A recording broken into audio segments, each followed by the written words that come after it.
here, and we're gonna make a lot of it.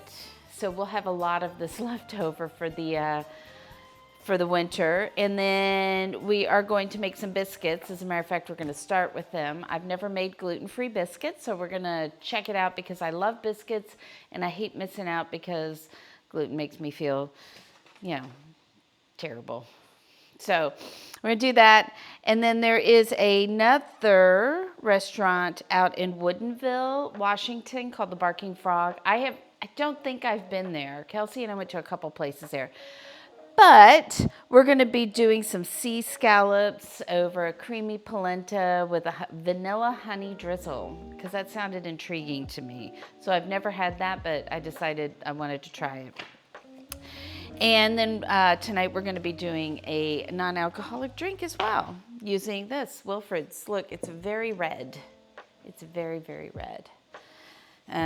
So we're going to try doing, and it's a weird name. It's called a Lime Sour Fred. And I think it's called that because the name of the company is Wilfred. But anyway. So has your weekend been good? How are you guys? My weekend's been pretty uneventful. My allergies are terrible. I took some allergy medicine, so I'm a little today. Not that you'd be able to tell from any other day, right? With me. Robbie's like, yeah, I don't know. You're the same. I'll put this over here. So that is what we're doing today. Football's been on the American football has been on the television since yesterday. Anybody else following football? What games are you upset about, Robbie, or excited about? Which ones were you happy about the outcome? I was happy they were all close games. There have been some good close games. Tom Brady is not showing that very much right now. So, although they scored looks like they just got a field goal. Or a touchdown, but whatever. Was it a touchdown? Wait, was it 13? I thought it was, okay. Never mind, they got a touchdown. So anyway, there we go. I do know my football. I may not know all the players, but I do know most of the rules.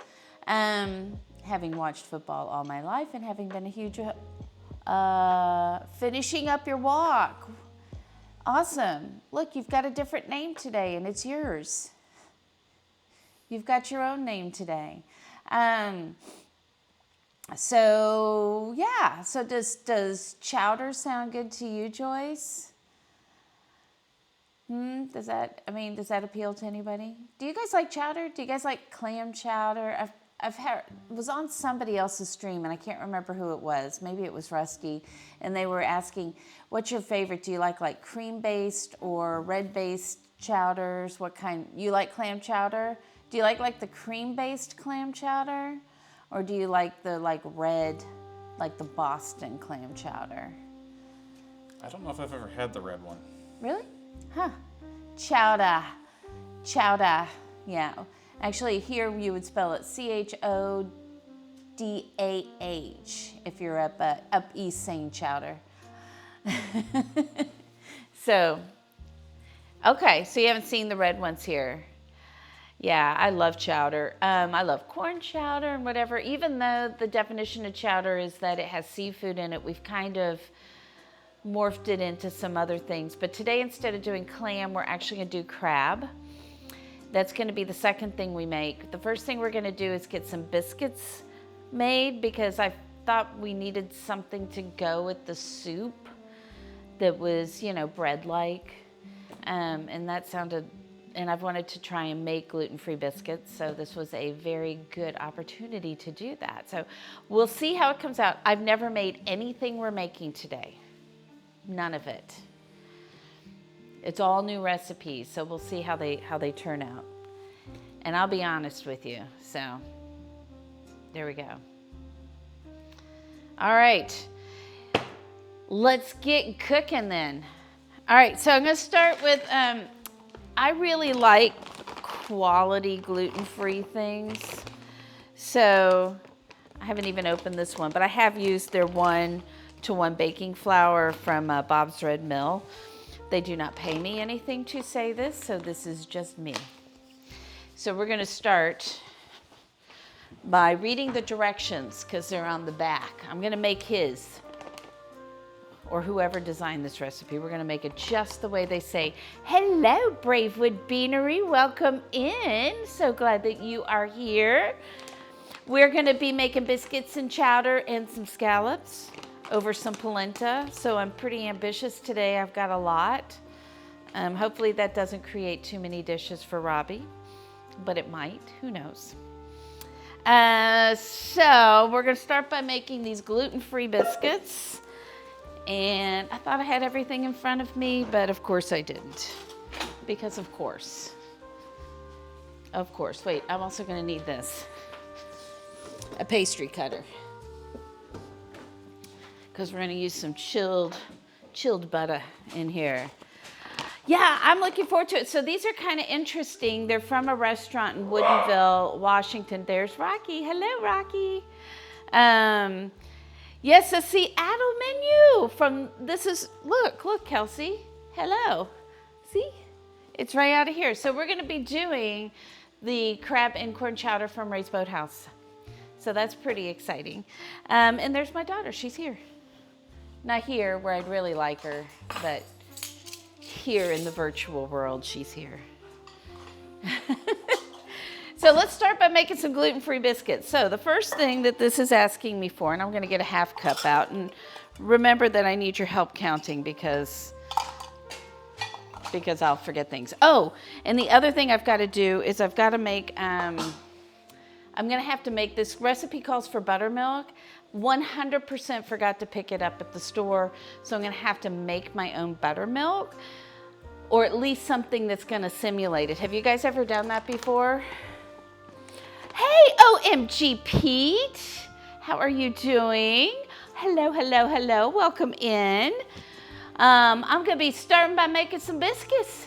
That's what we're going to be making. Boy, that wasn't the word, biscuits. I forgot a whole word, not a word, a whole letter there. Okay, hello Spunk TJ, how are things in Germany? Across the pond. You never have actual buttermilk on hand? So how do you make your, if you need to use buttermilk, what do you substitute for it if you don't have it around? We're doing pretty good here, OMG Pete. We're doing pretty good. So, good to see you too, so glad. Love to see your face here. Okay, so when you are making buttermilk, you have to use milk, obviously, and then add an acid to it. So you can add cream of tartar, you can use vinegar, you can use lemon juice. We're gonna use lemon juice here. So I've got, it's about 1 tablespoon of whatever acid you're using to a scant 1 cup of milk. And what that means is it's just not quite the whole cup.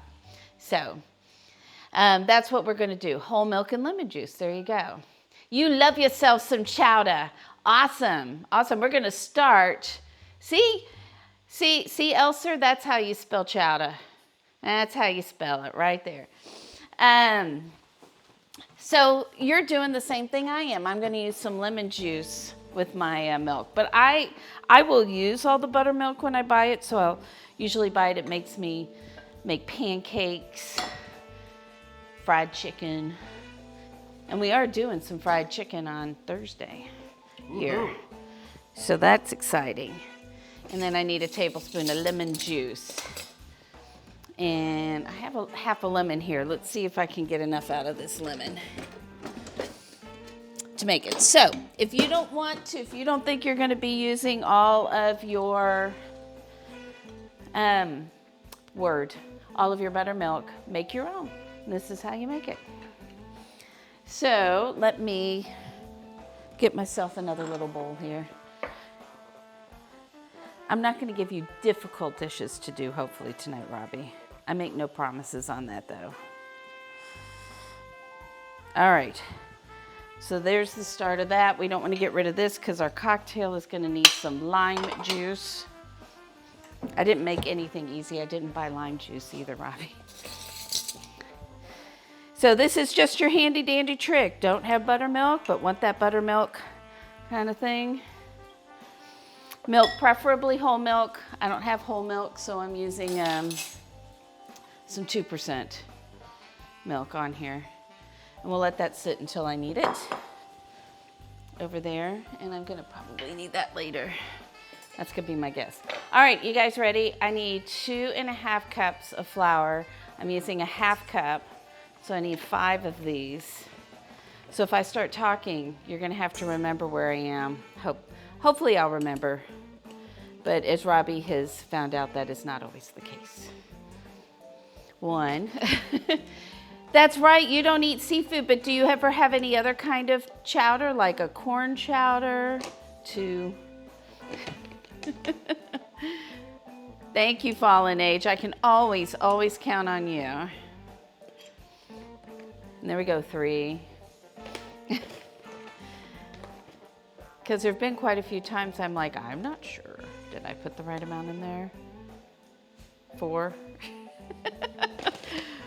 Robbie's over there counting too, but we're about to use the last finger on his hand, so it's a good thing that I only need 5. I can't count past that. That's right.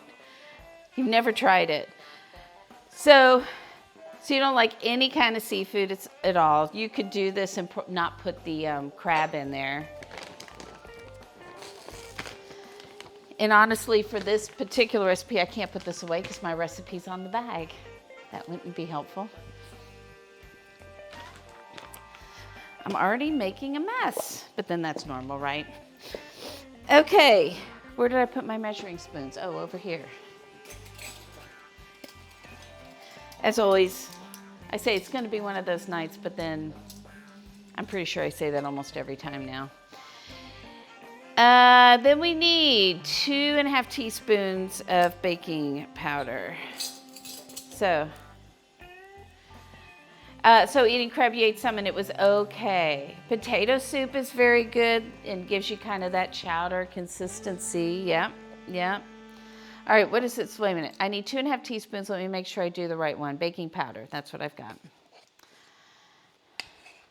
1. This is a 1/2 teaspoon. I got to count to 5 again. 2. There's no counting in therapy until there is. 3. Because then they get you in a research class and then they give you, and then they're like, you must know numbers. I'm actually good at statistics, so. Or decent enough. It's just counting that's hard for you. Counting is hard. Counting is hard. Prawns until the great sardine incident. All right, we're gonna be using if you ever wanna make this, if this turns out good, it's actually on the package of Bob's Red Mill. It's also online. All right, 1/2 teaspoon of baking soda. So, that just sucks that somebody ruined it all for you. Now we need 2 teaspoons of sugar, which I did remember to get out. Where's my teaspoon? Right there. 1, 2, and yes, I'm counting out loud. Doesn't everyone? They should. They should. All right. And a teaspoon of salt, approximately. I'm more worried about the other stuff reacting to itself in there. And then let's get all those dry ingredients stirred up. Oh, I should preheat the oven too. What do you think? 450? 450. I am gonna need a stick of butter and 2 eggs.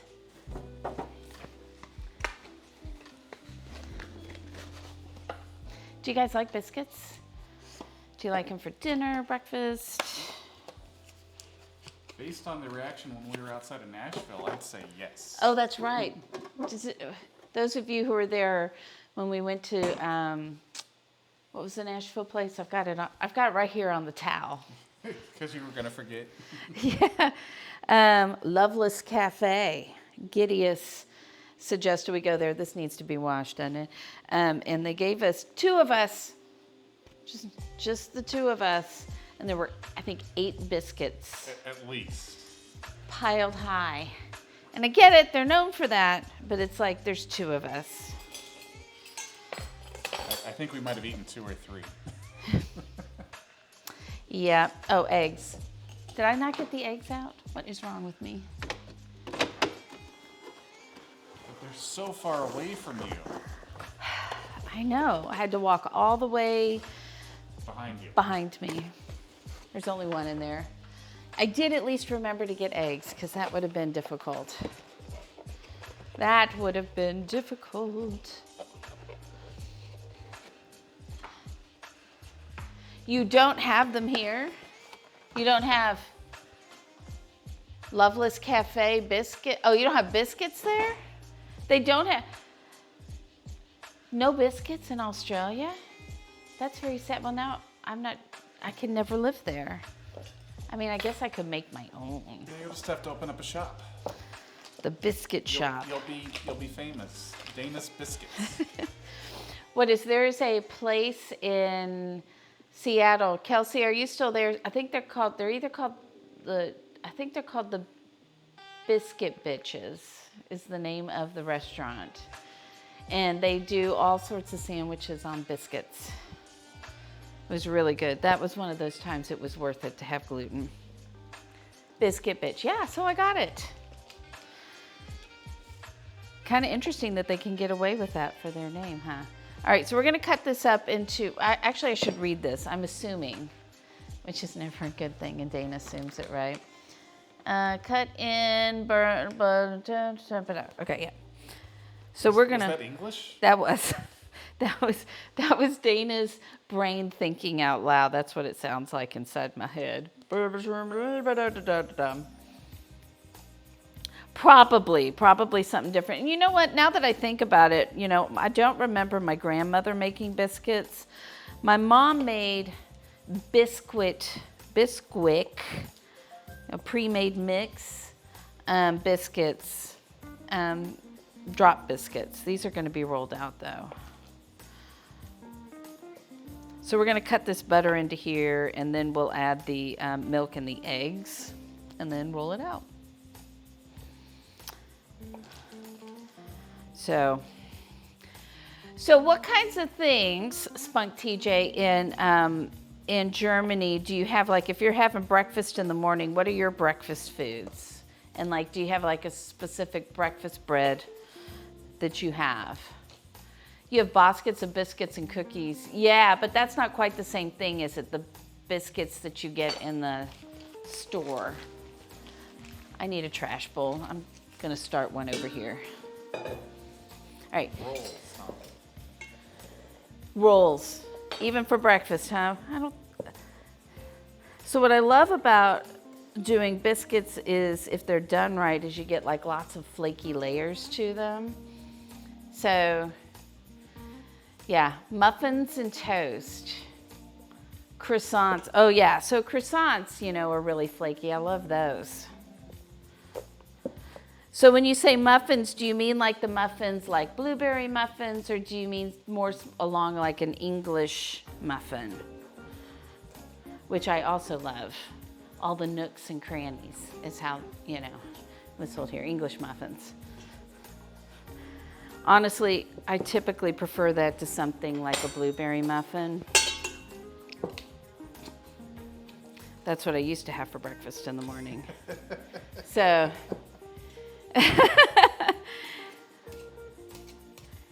the butter is where it is at. So you could do this in a food processor, and we're looking to make it kind of coarse, like little pebbles is what they say. We just want to make sure it's really mixed up well together. I love croissants, but again, they don't love me.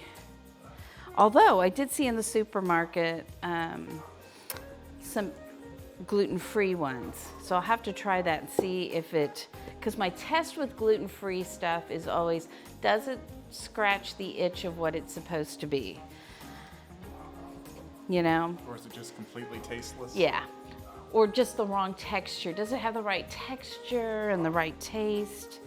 But for most of the gluten-free stuff, it's not the taste, it's the texture. So, what just happened? See, I told you. Sorry, it's 27. Yeah, the Rams just had a huge play where you kick a field goal away. I hear Darth screaming. And there's 9, and Sorry, there's Darth, 9. you're watching. Yeah, if Darth is, I'm sure Darth is not on Twitch right now. I'm sure Darth is glued to the TV right now.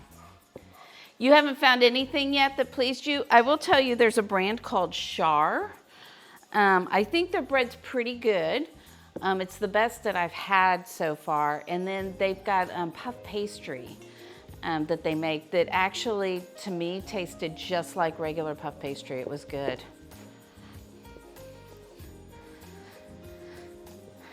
So in this game, if you're not from the United States, maybe you've heard of Tom Brady, maybe you haven't. I don't like him, but he's just an amazing football player. And look at that. Tom Brady did not win. That's amazing. And they were so far behind, but I'm always like, he'll pull it out in the end. And he almost did, but he didn't. I'm not too sad about that. Sorry, Darth. Yeah, if you're listening, I'm sorry. I know that meant something to you. If you meant Char, yes. Yes, so exactly, that's what it is. And I don't know if you've tried that before. Most of the things I have, as long as it's toasted, like obviously just eating a piece of the bread, but they do pita and they do regular bread and they do a couple of other different kinds, but they also have a pastry, the pastry dough that's really good, puff pastry. And it's not exactly the same, but it scratches the itch and tastes okay. So I said Char, but gluten-free is an investment. But for me, I feel so much better in the morning. I love gluten, don't get me wrong, I love gluten. It just doesn't like me.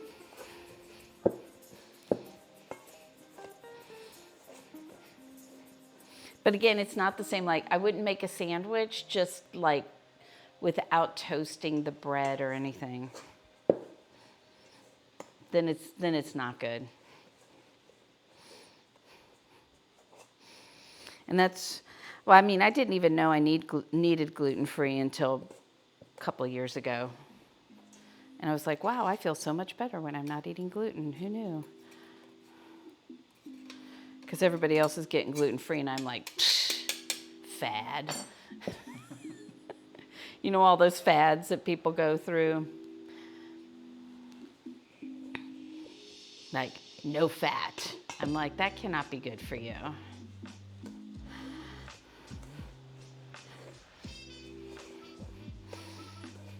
Okay, I think this is pretty good.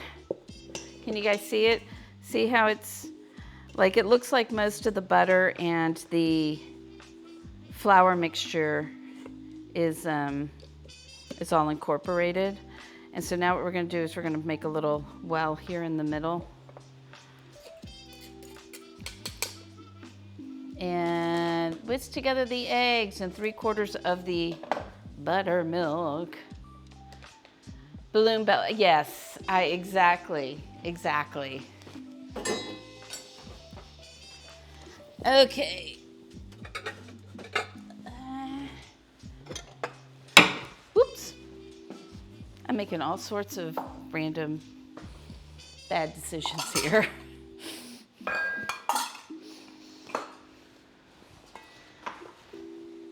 Let's do 3, oh, that's 2/3. That's not the right one. We don't want to make that mistake again. We do not. I try to double check now. Oh yeah, you can see how this is starting to Get a little chunky, like buttermilk. I'll put that over there. So that's 3/4 of a cup of that, and we're gonna beat these eggs in there. Oh my goodness.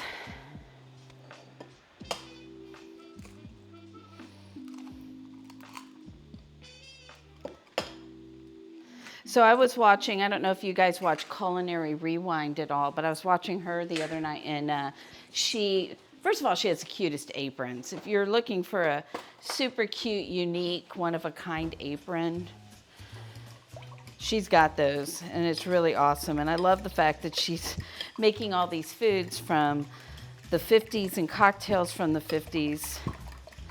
I really think I like cocktails from the 50s.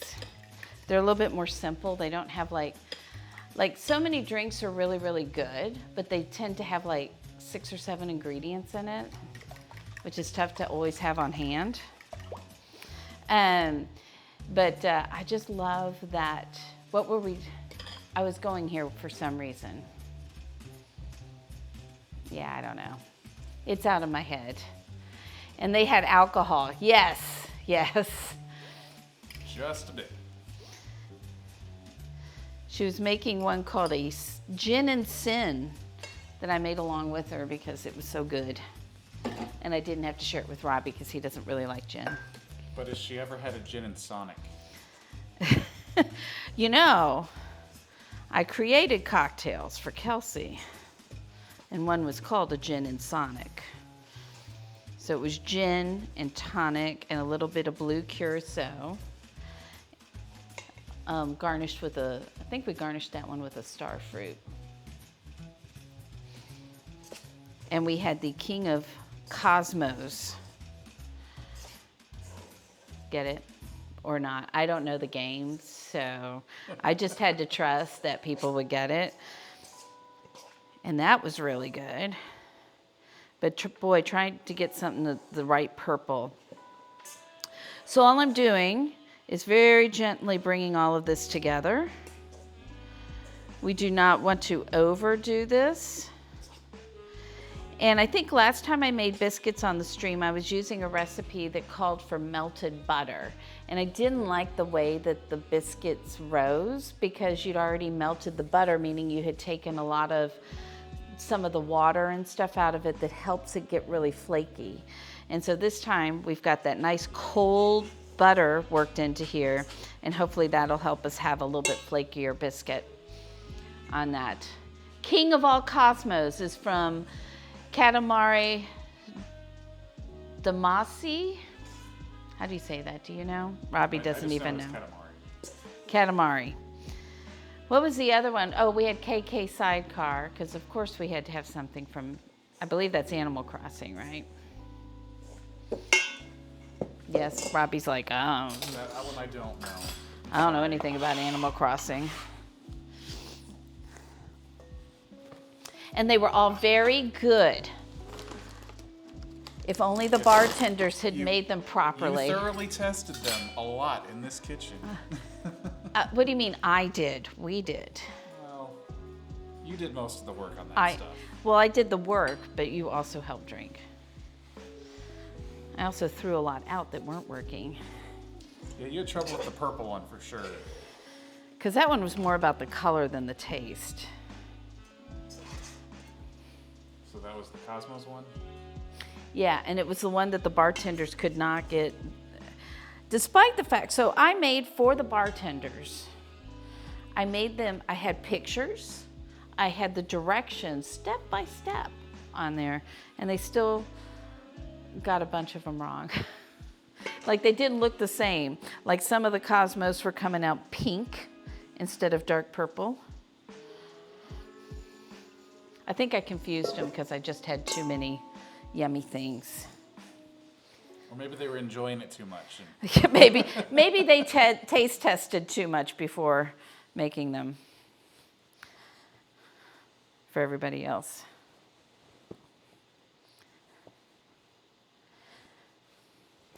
That is the problem. Okay, so now we've got our dough here, and it's nice. It's nice and tender, which I'm very happy about. Rocky, get down. We're also keeping an eye on Rocky because he snuck a bag off of the table that had one chocolate chip cookie left in it. So we're going to keep an eye on him tonight. I think he should be okay.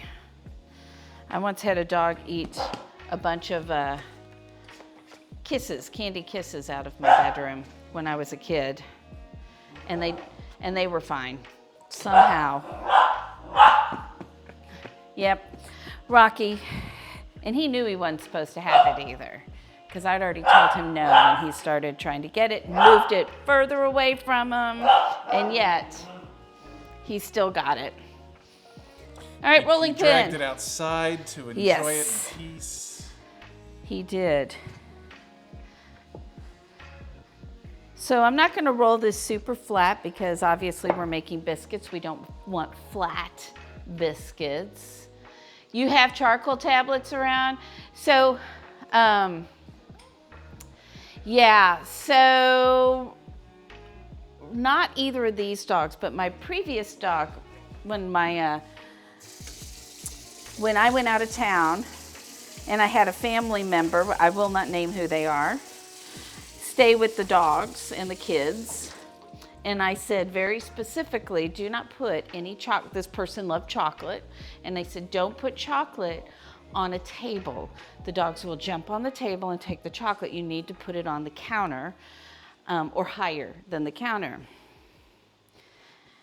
This person brought one of those giant Hershey bars like this to that. You know those big giant Hershey bars? You see them usually around the holidays like and Willy Wonka Halloween. Style. Yeah, those big ones. And they left it on the dining room table. And my other dog got a hold of that and ate like half of it before they caught it. Now, I can't imagine the mess. So luckily, I didn't get to see what the mess was, except my dog was a mess when I got home because they had to take him to the emergency room and just, so little white dog covered in black charcoal everywhere. So yeah, that was not, it's like, I told you. They will climb on the table, these dogs. Sneaky dogs. Okay, I have got myself a baking sheet. I don't think it's gonna ask me to do anything with it. It's a lift half and bottom top. Okay, so this wants me to fold this a couple of times, so we'll do that. On that. Hey, Rusty, how are you? You had to eat a whole chocolate bunny, other than bad bowels. Well, that's what I'm a little worried with Rocky, so we're keeping an eye on him. And I don't know why, dog, why are you in the, Otis, why are you in Otis, why are you in Rocky's space? I can't even. Anybody else like me and accidentally call your kids by the dogs' names? The dogs by your kids' names. About 1 inch thick. Okay, so we'll get this to about 1 inch here. Well, and I was with, so I was talking to a vet, or actually I think when we had to take Otis to the vet recently, didn't we hear them talking on the phone to somebody who was like, oh my gosh, my dog ate some chocolate, should I bring him in? And they said, how big is the dog? How much chocolate did they eat? Like, now, my little bitty dog that was 12 pounds that ate half a chocolate bar, probably not good. Probably did have to have a stomach pump. Rocky having like a cookie, 7 chocolate chips is probably gonna be okay. I mean, he eats rocks. He eats rocks. He's been prepping. He's been prepping to be a pain in the butt. All right, here we go. Let's make some biscuits. And let's see if these come out better than the last ones I made. They tasted okay, but you just didn't get all that nice flakiness. And the flakiness is the whole point of the biscuit, in my opinion. Yeah, I think he'll be okay. I mean, he's eating plastic, rocks, dirt, sticks, Pens, pencils. pens, mini pencils, books, blinds, stairs. What else? Firewood. Firewood. Lots of firewood. Stuff in the back that I don't even know. I think he's eating tomatoes off my plants. I can't do onions because I'm afraid he'll eat those. Mint, thyme, basil. Chewed the carpet. We've got that. Carpet. Yep. And I don't know when to go and buy a new rug because he's chewed on all the on the corners of it all. Had Oh, so are they not supposed to eat acorns? Because Rocky does eat acorns too. Does he really eat them? I think He chews on them and chases them. And this is just what we know about. This is absolutely true. Oh, that doesn't sound good. Oh, when you were renting, that's the word. Now you know why they charge more when you have a pet. The joys of renting with pets. There's no way Rocky would make it. They'd take one look at that dog and be like, you can't afford the deposit. He'd be like, your deposit will be $1 million. That's more than the place. Yes, we know. Let's see, Rocky, the thing I'm most mad about, like the carpets, he was a little puppy. Hi, Alpha Pest, how are you? Hello, David. Welcome in, welcome in. I did not know that. Probably not. Rhode Island Laws help renters. That's good. That's good. So the thing that made me the most mad is Rocky he wasn't really chewing on furniture, right? He really wasn't chewing on furniture or anything, like windowsills, the corners of the stairs and stuff. Well, one day I go into the dining room because I'm like, what are you chewing on? And it was the corner of my dining room table, which he has ruined. So, yeah. I think this is, can you pick this up? Otis is eating Rocky's food. So, anyway. Well, that's good. I'm glad. I mean, that could go either better or worse for you if you're renting from your father-in-law, right? No, that was Rocky's food from this morning. You put. There's 3 bowls on the ground. Oh. That's fine. 3 bowls of dog food. We have 2 dogs. Thank you. Thank you. Thank you. So if you are just coming in and you didn't see what we're making, I'm starting off with these gluten-free biscuits. We're going to see how they come out. And then we're going to be making a crab and corn chowder that I'll let the potatoes and stuff cook before we put the crab in, because we're not going to want to put the crab in right away, because otherwise it can get a little overcooked. And then I'm going to start on some polenta and some scallops. At some point, Robbie's going to make us a cocktail. So, hey, so that's good that they were planning on doing it. I do have to say my brother's in here, but my sister-in-law's mother had lived in the same apartment with animals, but for 10 years. And then they charged her for all of the upgrades they made to it, blaming it on the dogs. So there we go. Hello. Let's see, is this Cats is Live or Cat Alive? Thank you for the follow. Thank you so much. Glad you are here. Welcome into the community. I need a name. What should I call you guys? You guys need a name. You have a name? Idea? Not to put you on the spot or anything, Robbie, but let's put you on the spot.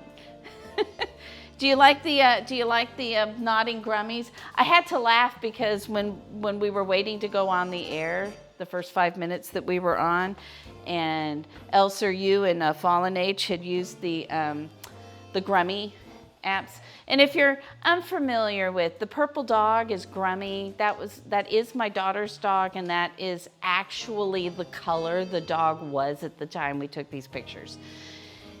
Anyhow, they were nodding to the beat. Like it was perfect with the beat of the song was that was going on. for. It was awesome.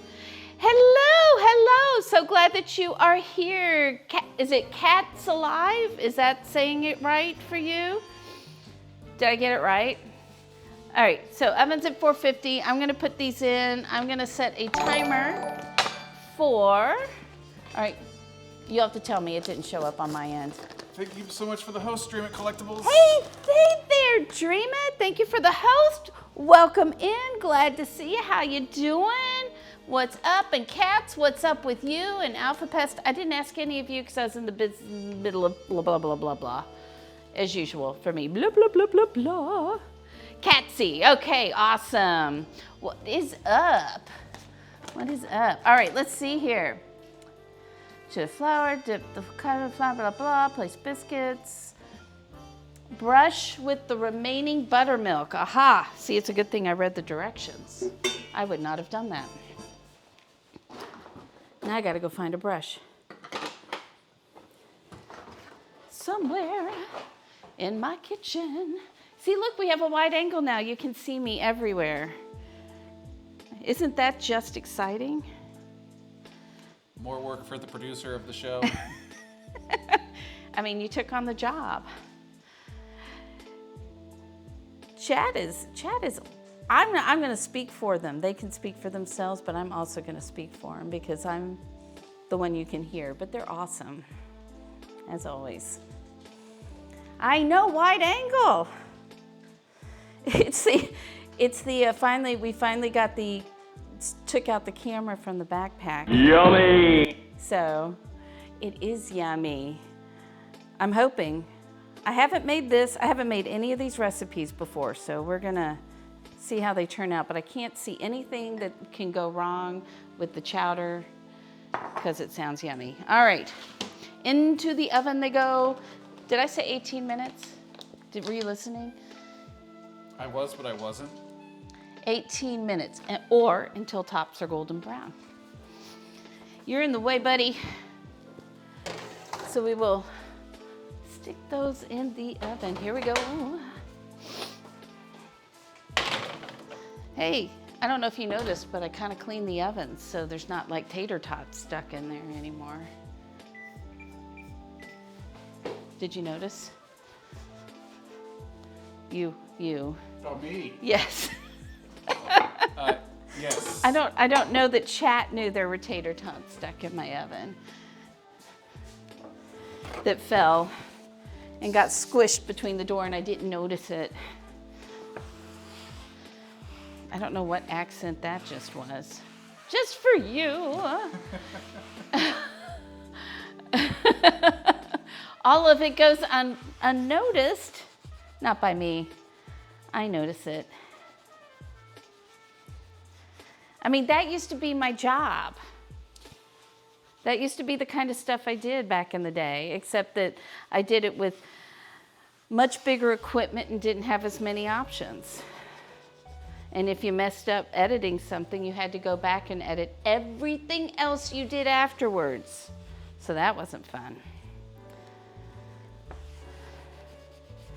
Being up Sports Channel Chicago until like 2 in the morning. I had a little bit of went from that to being a mom to now being a therapist. So I'm not sure. You want to analyze that, Robbie? No. No? don't. Okay. I do miss it though. I miss being in the studios. It was really kind of fun. All right. Let's get some stuff ready for our chowder. So if you weren't here earlier, I am making this. It's from a place in Seattle called Ray's Boathouse, which is super, super yummy. It's on the water. So it's a really good place to go to get some food. And let's see here, Ray's Boathouse is at 6049 Seaview Avenue Northwest in Seattle.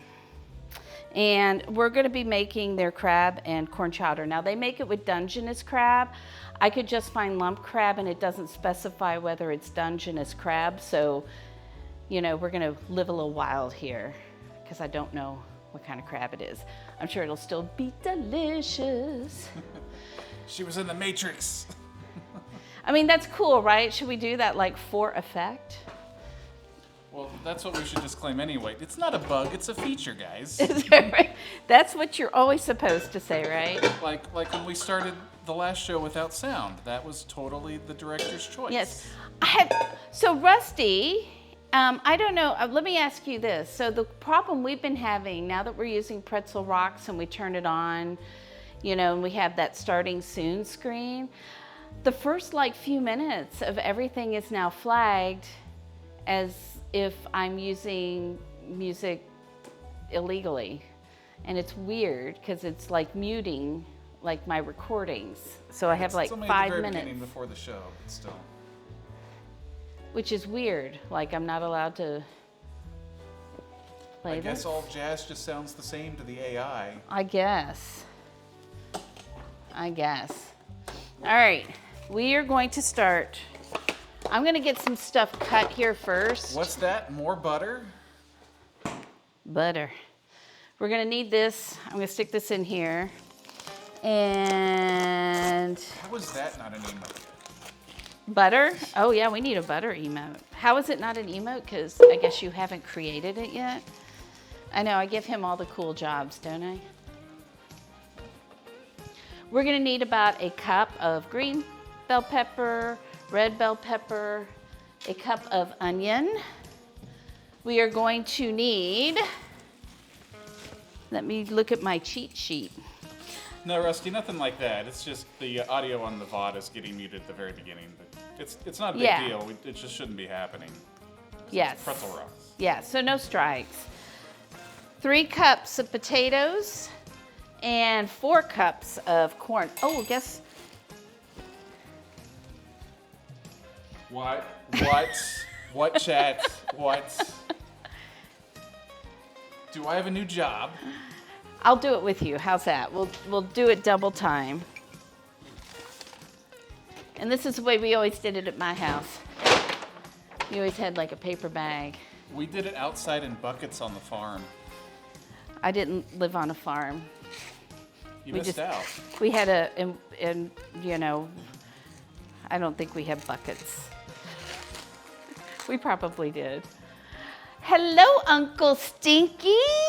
Hello from Seattle. We're making chowder from Ray's Boathouse.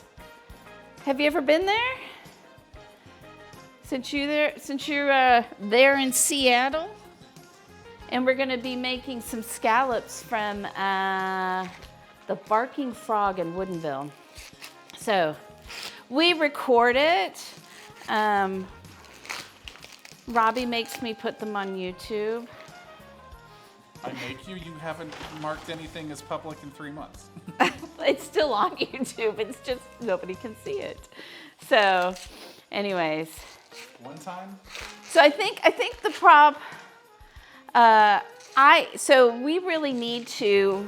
I haven't put anything up recently because I really want to edit it. But you know, when you work full time and all the other stuff, it's just hard to find time to do all of the things that I want to do with the stream. So 2024, just be ready for that new content. That's right. Because I told everybody too, yeah, I'm going to put the recipes up. That hasn't happened either. So it's a lot of work. I don't know that everybody knows, like, especially for the cooking streams, I think. How much work it actually is. It's a lot. Tons of prep work, tons of stuff after the camera goes off. Yeah, and I still don't do everything every week that I want to. And some people are doing this by themselves. They don't have help. I know. I totally agree. There's some people I'm like, I watch Panara and all the stuff she does, all the social media stuff she does. Thank you for the host, Zool. And Hey, hello. thanks, Zool. Welcome. There are no strikes, only Zool. You just wait. Zool will be in my refrigerator one day. You just wait. Yeah, like I have so much, when I see how put together some of these streams are, I'm just like, I don't know how you do it, especially because I know a lot of them do work outside as well. Now I have this. Would you finish cleaning these for me? Oh, I thought you'd forgotten. No. Dang it. I said this was a job for both of us. I know, isn't that crazy? A date night in, yeah. I can't. Nikki has her TikTok and all of her social medias. So, anyways, it's just crazy. It comes down to organization. You know, I used to be really good at organizing things. Now you can't even talk. I used to project manage fundraisers and stuff like that. And Robbie says I can't talk now. That's because I talk for a living. No, you do not need any corn husks. Let's put those up here. Okay, if you want to eat the silks on the floor, that's fine. So yeah, and I think it's just like, it's not as easy because like when I was doing like fundraising and stuff, I knew the steps. There was always something new for each one, new people to meet. But in general, it was the same. For me now, it's also learning all the new technology and learning all of the different elements of it. Does that make sense? So it would require me to sit down and like just focus on this for a whole month and tell all my clients to figure things out for themselves for a month, which I don't really know how ethical that is as a therapist to do that. Well, there's a reason why they're seeing you to begin with. Yeah, yeah. So, all right, we're gonna do an onion. Yes, exactly. I mean, once I got it, at first I thought I had it down. I had a whole plan. I set aside time during the week, and then things were just taking much longer than I thought they would. So hats off to all the people who are able to do those things, because like Nikki, I don't think she works outside of the home, but busy mom, and all her other like activities and groups and stuff. So it's awesome. Used to post out at certain times. Yeah, so I did know about that, but again, just knowing about it isn't enough. You have to actually learn how to use it, right? I don't know. What do you guys think? Does technology help us? Does it save us time? Or does it create more problems for us? Robbie, are you having so much fun over here? So much fun. I knew it. I knew you would love that job. It's like I'm back in Nebraska. Always a good place to be, Nebraska. All right. So I only need a cup of onion and a cup of the other things. So I think it creates more work. I think it creates more stress too. You know, I don't even I like using, I have a paper calendar. I do have an electronic one too, because I have to for work, but all these things, whenever they tell me it's going to save me time, I don't believe them anymore. I'm like, no, you're not. You're just going to make it harder. It makes more possible. I agree. Get a prediction on that question. On which question? Oh, on does it make it easier or harder? Well, Robbie's busy, but he can put a poll up later. So we're going to melt this butter. I should have probably already been doing that. Let's get that going. And then we're going to put our onion in here.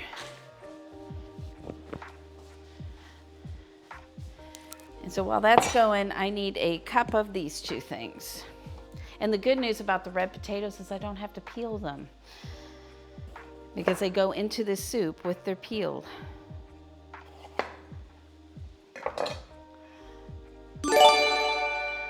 Aw, thank you, Rusty, for the gift sub, and welcome, Catsy. So glad that you are here. And thank you so much for the gift sub. That was awesome, sweet. All right, I need something else to make sure I get about a cup. All right. Don't do it like I was just doing that. That was pretty dangerous. We don't want to do that. You didn't just cut yourself yesterday. And I cut myself pretty bad, but then was having you cut the pork loin, and you were having problems too. Right, but I went slow and safe. I was going slow and safe. I just still cut myself. Makes it less likely, but it doesn't mean it makes it, Social media, helpful or more work? Oh, social media 100% is more work. And being a therapist, they just now set out rules. Just now, they set out rules on how therapists can use social media. It came out, I got the letter this week in the state of Texas. It was crazy. You're here for my soothing personality. Well, I'm so glad you think that. Robbie, I have a soothing personality. Some of the time, somebody eye roll for me. All right. Yeah, so I don't know, Fallen Age, if you can get a poll up. If not. But anyways, I don't even have for my business, I don't have any social media because to me, I think it's just too easy. Like if my clients try to friend me or if they're posting things on it, I think that I set myself up for some HIPAA violations. So,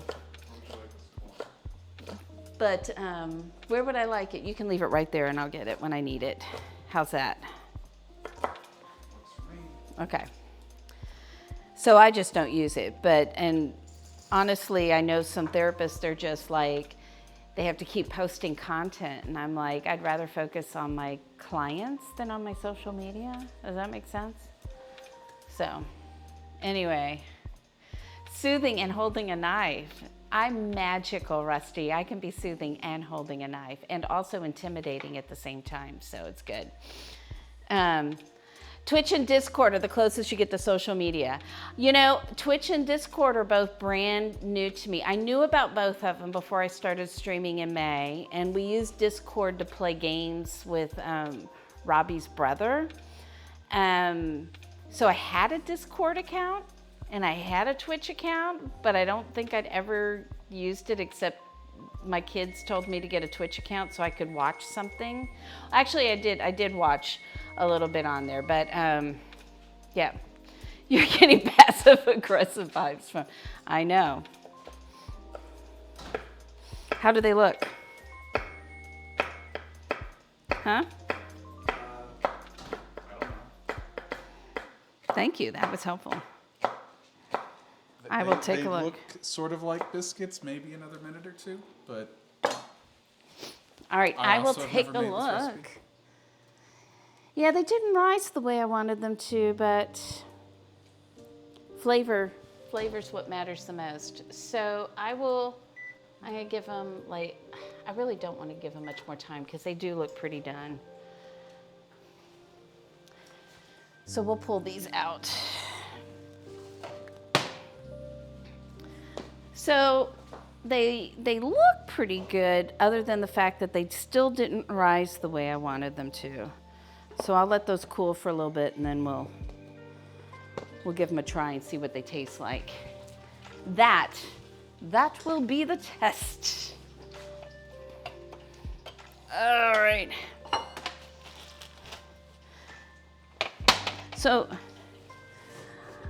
I wonder if I'm soothing because I don't have like 8 million things going on. All right, that butter. Except that I'm trying to do 3 things here at the same time. Get off of there and cool off on that one. Whew. Maybe one day we should have a dish count to see how many dishes Robbie's gonna have. Do numbers go that high? I believe they do. Hello. Hello, C Films. I am doing great, and I'm glad to hear you are doing well too. Let's see here. AOL chat rooms, MySpace, Napster, your go-to social media. Well, welcome to 1990, what, 8? Somewhere around there. So I really enjoyed actually MySpace back when it was on.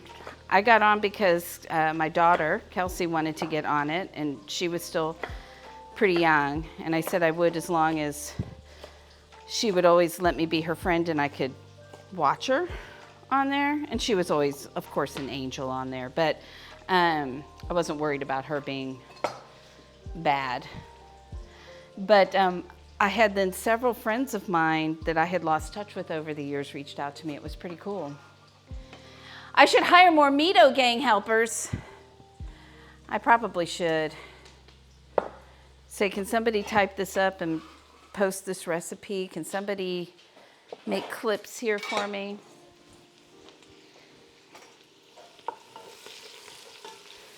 My butter got a little bit brown in here because it took me a little bit to get the onions in here, but you know what? That is okay because that'll just add some flavor to our chowder. You live for Twitter. It's instantaneous. Cancel everyone. I like Twitter too. I mean, look at me. Look how old I am. I still have my Facebook. This is how my friends still get together and talk to one another. So I'm just tearing this apart. All right, let's get going. I was deciding who was in your top 10 on MySpace. Yeah, I didn't even have, I don't even know that I had 10 friends on. Well, that makes it easy. I probably had 10 people. I did like having music on it though. But I was staying at home with kids, so basically it's like nap time. What do? I was getting on MySpace. So. All right, Rachel, way to show your age here that you don't know what MySpace is. You youngin'. Yeah, that would be Robbie's sister there. I probably should have. What is going on here?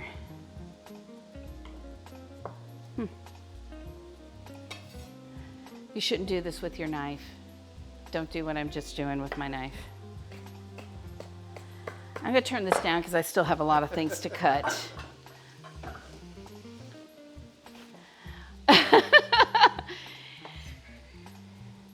Of AIM. So Twitter was founded in 2006 on March 21st. My niece's birthday is March 21st. Is my brother still in here or did he flake out? Because I think it's my niece's birthday. It's either that or his anniversary.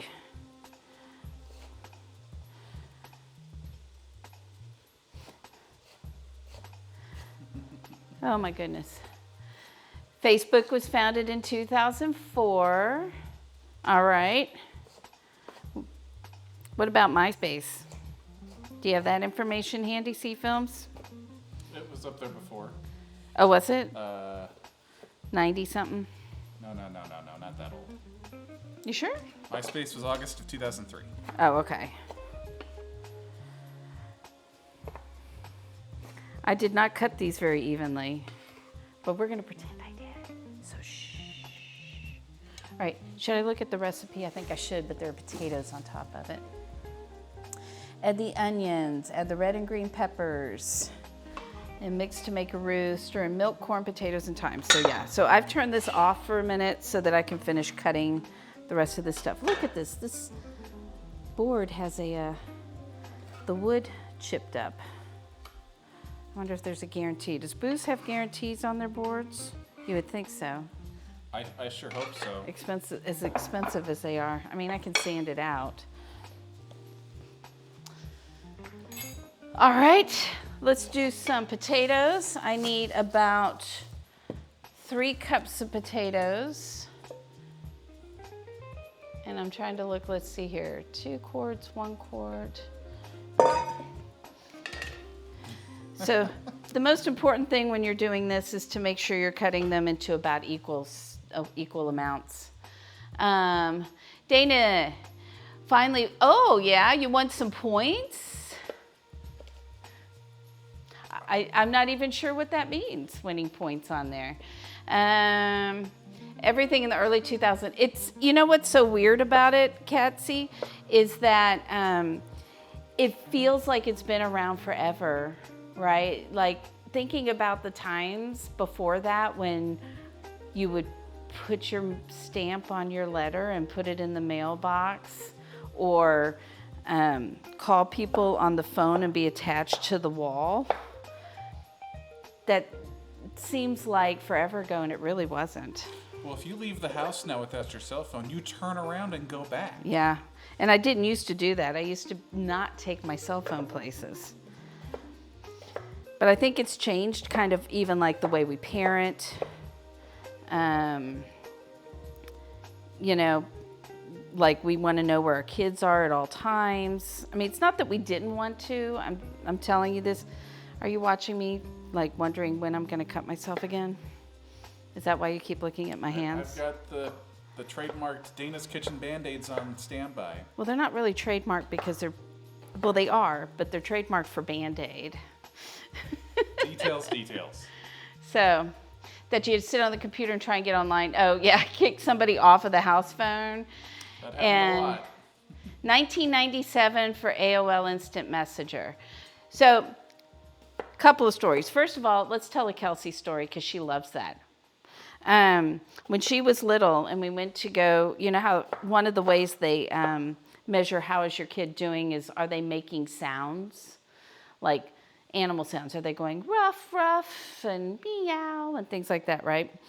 And so the doctor says, do you make any sounds? And Kelsey goes, boop, boop, boop, boop, boop, boop, boop. And she was like 18 months old. So I don't know what that says about our household. And he looked at me and he goes, is that a modem? And I'm like, yeah, that was a modem.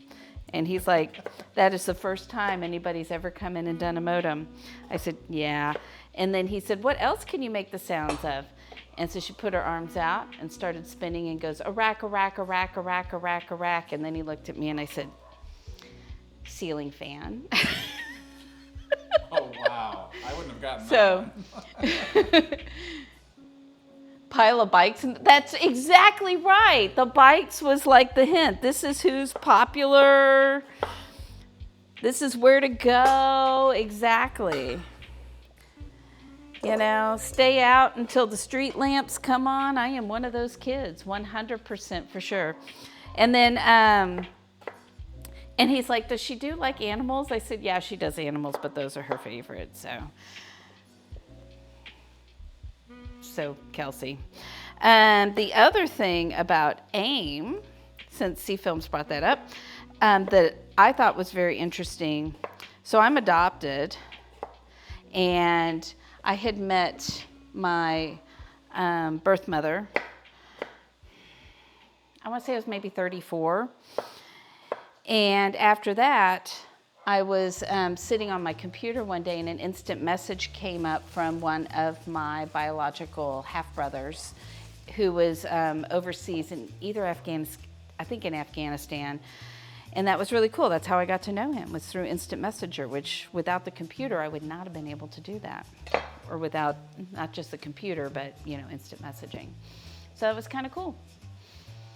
So those are my technology stories. Kelsey also used to call, do you guys remember Netscape Navigator? She always called it Netscape Alligator. You know what? It might still be around if that was its name. So the streetlights always seem to turn on earlier and earlier. Maybe they had a secret light switch. You know, this is going to make a lot of chowder. It's calling for, I want to say, a quart of milk. Hello. I don't have anything here. Hang on. There you go. Uncle Stinky, thank you for the follow. Thank you so much.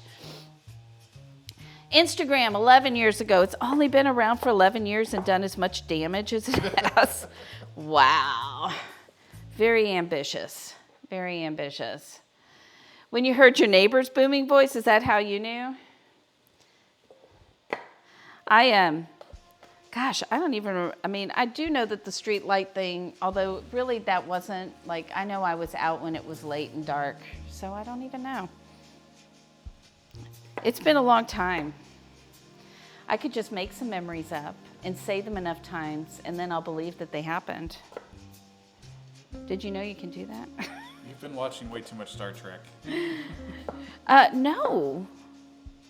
This is the interesting thing. They are saying, and I don't know if this is true or not, and you guys can disagree if you want. They're saying that when we remember something, we aren't remembering the actual event. We're remembering the last time we remembered it. And that's why our stories change over time. I don't like that potato. I'm going to do one more potato, and then we're going to get to the corn. Because I know Robbie would like to eat sometime today. I'm guessing. You've still Is that accurate? Wait, what's going on? Like 5 hours. It's fine. YouTube, 16 years ago. Is that blowing anybody else's mind that most of these things were online just in the last 20 years? It's very hard to remember a time without it, that's for sure. And I don't know how old all of you are. So for me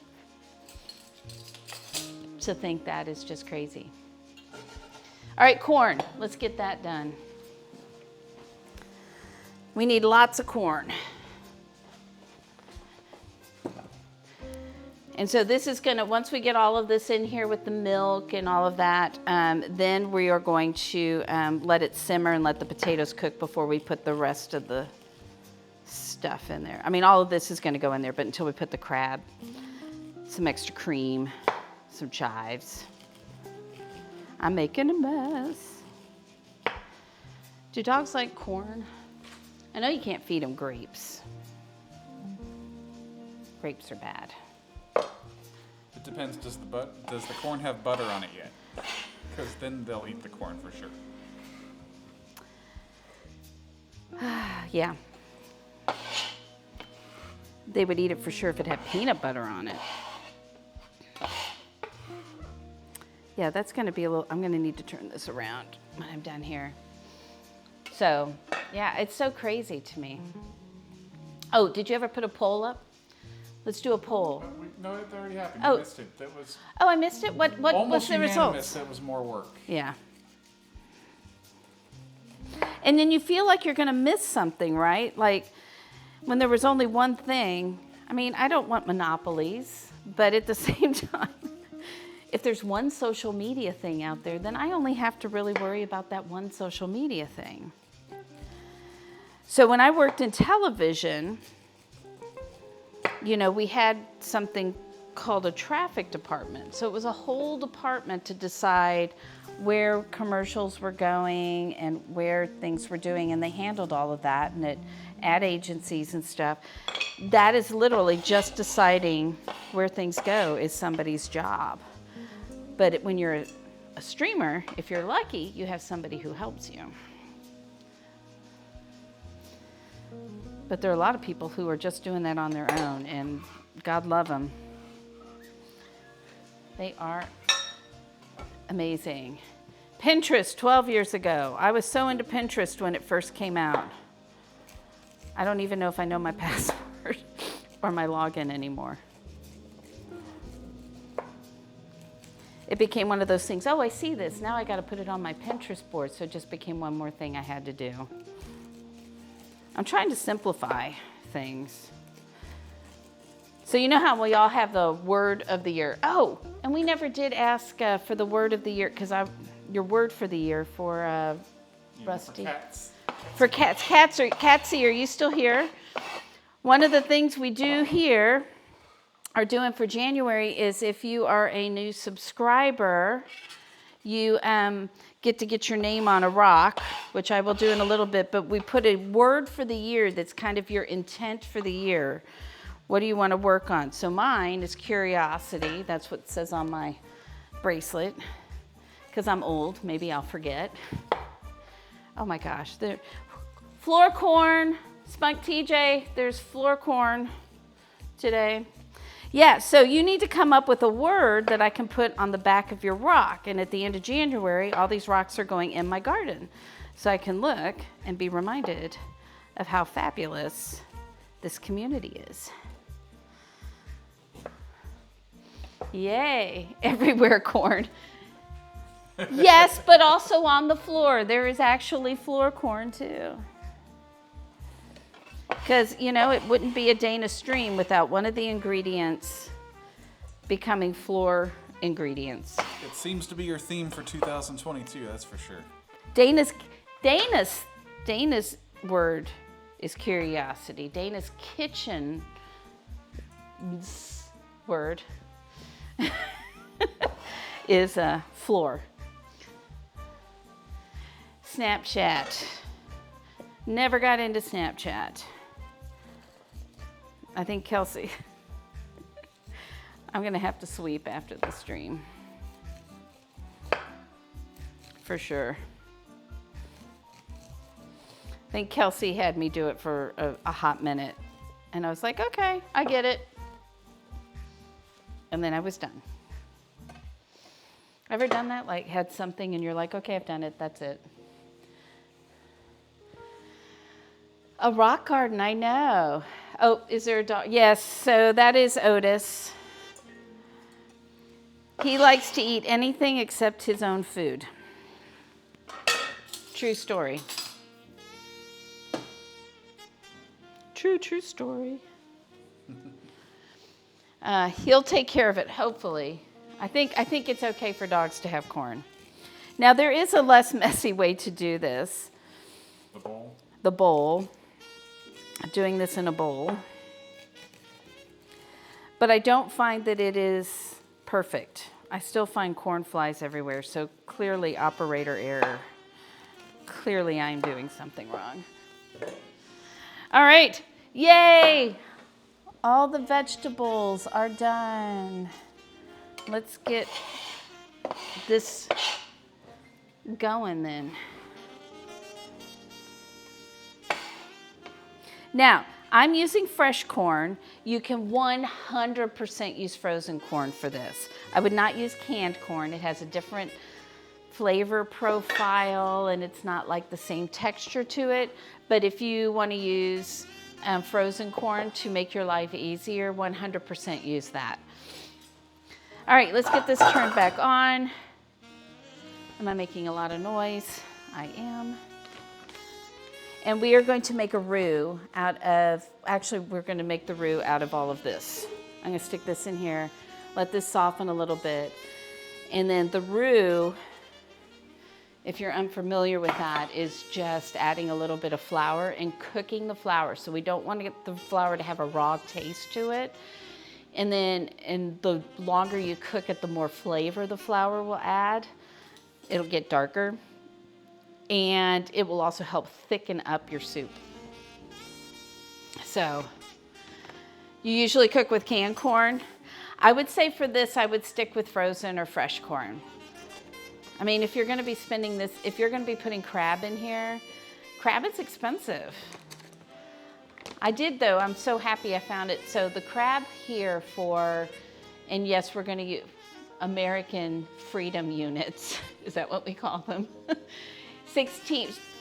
12 ounces at the grocery store was like $48, but 16 ounces at Costco was $35. So we have Costco crabs is what we have. So we want about a half a cup of this flour in there, which is a lot, but we are making a lot of soup. That's a third. This is a quarter. All right, I had a spoon. Does anybody know what I did with it? You gotta Was always it watch right me. Always watch me. Okay, I'm going to move this over here so you guys can hopefully see a little bit of what I'm doing over here. This is almost long enough to get the front pot. Look at that. See how much easier that is than me carrying a stand around and trying to...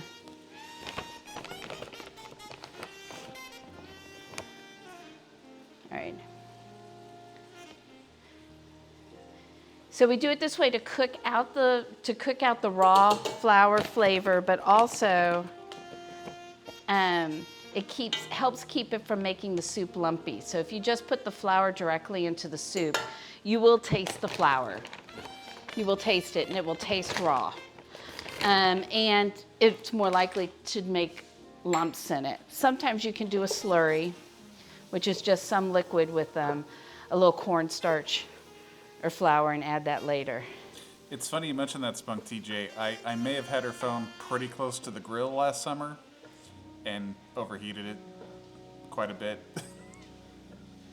Yeah, it's pretty far away. I mean, I don't know if you guys see, it's still a good 1.5 feet away. Well, and I think it's not only that you were on the grill, it was also that it was Texas in the summertime. It's probably like 105 degrees out next to a hot grill. That didn't... So now we minimize how long we have next to the grill if we do that. Lesson learned. It didn't quite melt the phone, so it's all good. It's always good not melting Dana's phone. That's a good thing. Okay, the other thing I'm gonna need is milk. How much milk do I need? 1/2 gallon.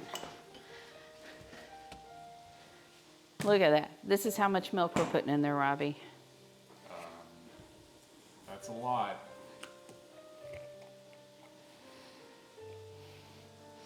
This is our... Is this a... I want to just make sure. This is actually only 52 fluid ounces. So I'm going to need some of this too.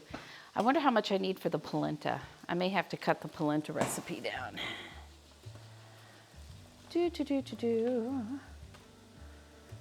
I need 2 cups for the polenta. Let me go ahead and pull that out. Actually, yeah,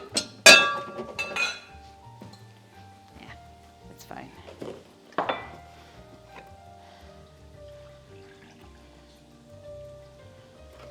All right.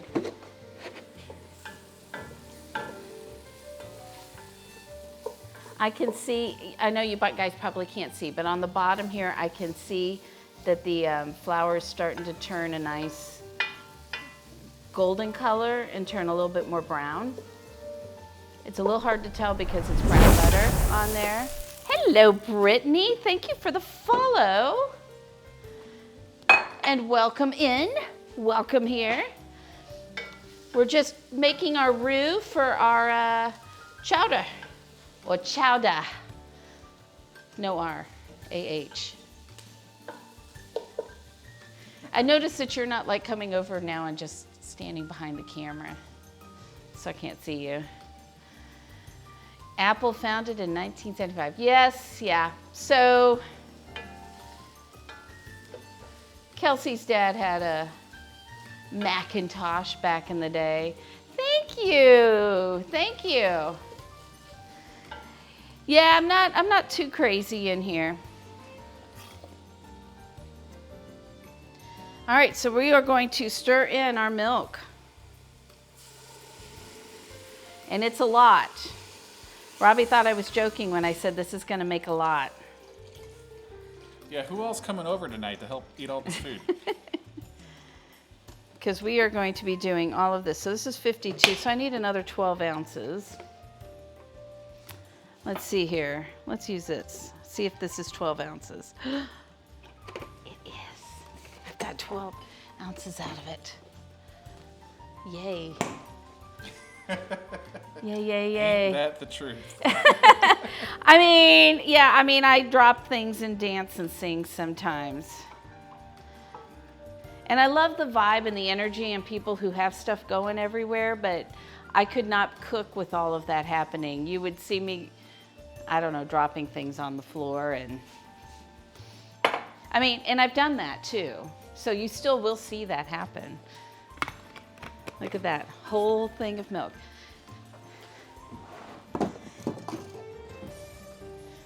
So I don't know if those of you who were here when we were making the queso and it like kind of broke a little bit, Robbie and I have experimented a little bit with that since then.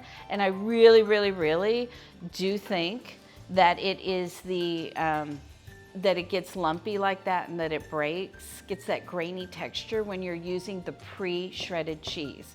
Because when I don't use the pre-shredded cheese, oh no, it was we were making mac and cheese. Right, it was just yesterday? Right. Or the day No, before? we made mac and cheese on the stream, but Right, it but I'm was saying, yesterday or the day yesterday before. where you- And I really do think, because like it was nice and creamy when I had the not shredded cheese in there, and then I had some extra shredded cheese, so I started adding it in.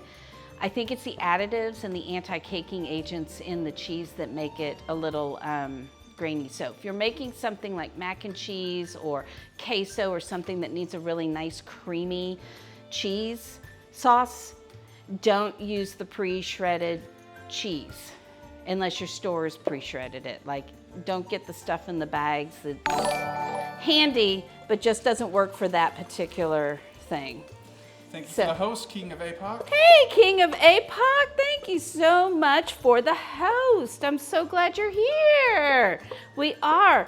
I've just put in my red potatoes and my corn in here. I'm gonna put some thyme and salt and pepper, and then I'm gonna let this simmer for a little bit. I already have the thyme out because I was ahead of the game earlier until I wasn't. So we want about a teaspoon. This is how I measure things most of the time in the kitchen. And some salt and some pepper. Or if we're making chowder, maybe it's pepper. Because you know, no R's. So it's P-E-P-P-A-H. Let's get that. And which burner's going to be the best one that it's kind of out of the way? Would it be better if I just moved it over here? If you want it off camera, yes. Okay. So now we've got that going. And I believe it tells me to bring it up, stir in, bring to a boil, and then we're going to put it at a simmer. Okay? And then later, we'll add the other stuff to it. All right, I'm going to taste one of these biscuits because they're kind of flat. But let's see here. Okay. I don't know what that word is. Do you feel like explaining it or no? Can you write that down so I don't forget? I will write that down. All right. Well, thank you, Katsy. I'm glad you, I would have later, when we got off the air, gone, she never gave me the word. So,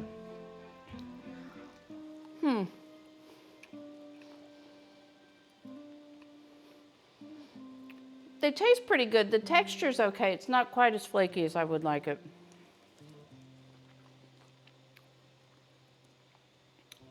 What do you think? As I talk with my mouth full. There's some here that look a little flakier than others. See, like this one looks flakier, right? So I can see that there's some layers in there, but just not the same as a gluten one. But you know what? It'll be excellent when you dip it in the chowder. That's my prediction. All right, let's let that get to a boil. What was next? Next on my list is to start working on the polenta, which will be pretty easy. This is a really simple polenta. We're not putting anything fancy in it. It is going to be milk. More milk? And salt. Yeah, that's why I pulled out to make sure I kept enough out for the polenta. So how many of you guys like polenta? I do. Yeah. What about grits? Do you know the difference? I did for a brief moment, For the moment that Alton Brown told you what the difference was, and then you promptly forgot it, and then you told me again, and then you forgot it again. and I forgot it again. So I'm looking forward to learning for the third time. So polenta is generally made with yellow corn, whereas grits are usually made with a white corn or hominy. And grits are usually ground much finer, and polenta has a more coarse grain to it. And excuse me, my allergies are the worst today. I know when Robbie's complaining about allergies, they're If I'm struggling, they're she's bad. miserable. And the dogs are bad too. All right, I need to keep stirring this because otherwise it's gonna burn on the bottom. Grits is grounded corn, but so is polenta. So that is the difference. Let's see.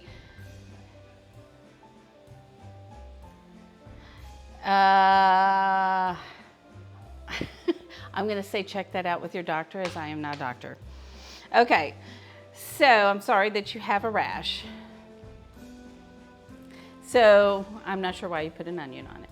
So this is what, wait a minute, here we go. So this is what you can see, kind of how rough polenta is. See my Band-Aid, that's where I cut myself. I should probably do it this way. Ta-da.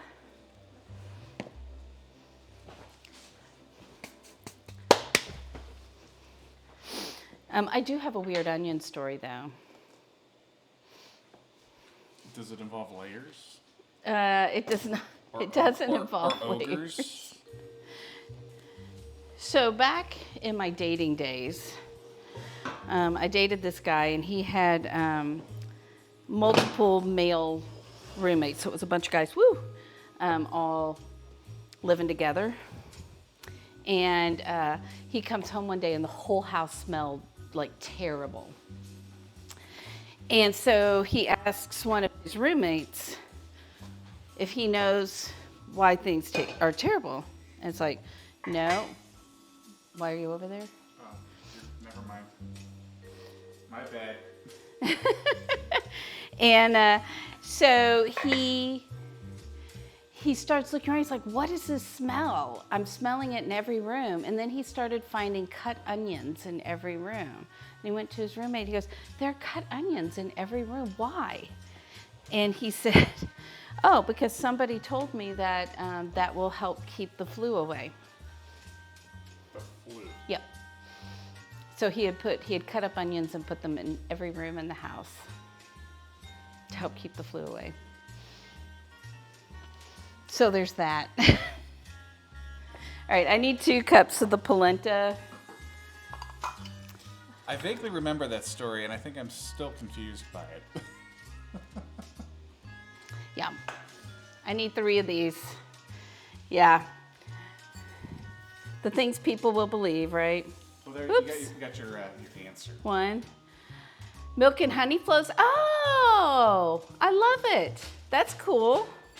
Thank you for letting me know. I was gonna have to look that up afterwards. 2, 3. All right. 3-ish. Well, we can always add more polenta if it's not the right consistency, or we can add less milk. So we are going to, you know what I'm supposed to do with this? Combine the milk. Oh, this one has combined the milk and polenta in a saucepan. I think usually I heat up the milk first, and then I add the polenta in slowly. But let's see how this works, because this is coming from a restaurant that serves it all the time. So there we go. Anyway, they're supposed to draw the germs out of the air. You know what? That sounds like an old wives' tale to me.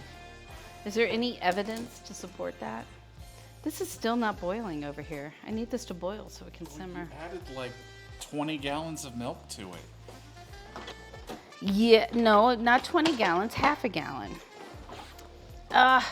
Is my, no, there it is.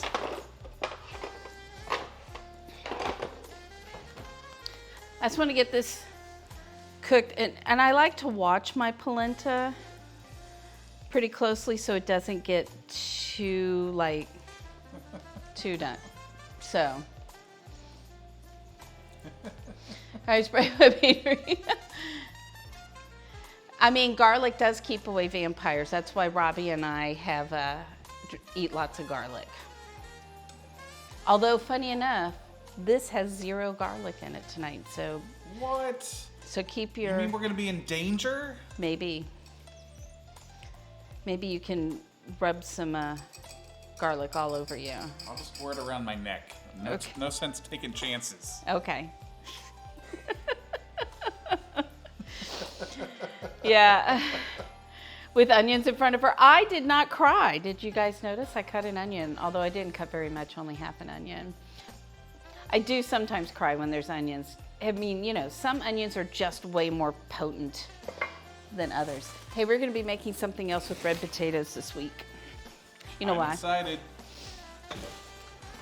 So Thursday we're going to be doing some fried chicken with some spicy slaw that I'm looking forward to, and it's healthy too. So I'm going to let this go, let that go.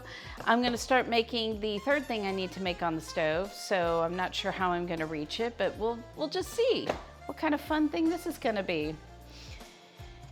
Oh, the flu cannot enter your home without. Were you inviting the flu into our house? Because I sure as heck did not. They seem so nice. Is it like the mucus thing? You know what I'm talking about? No, actually. The Mucinex. You know the Mucinex commercial? Oh, the commercials. Gotcha. All right. So this calls for a honey, those scallops call for a honey vanilla like drizzle on the top. So I'm gonna put some honey in here. It should be about a cup of honey and 1 vanilla bean. And I'm gonna try and not burn myself on the polenta. Okay. This is messy. You know what I need, Robbie, while I'm doing 3 things at one time?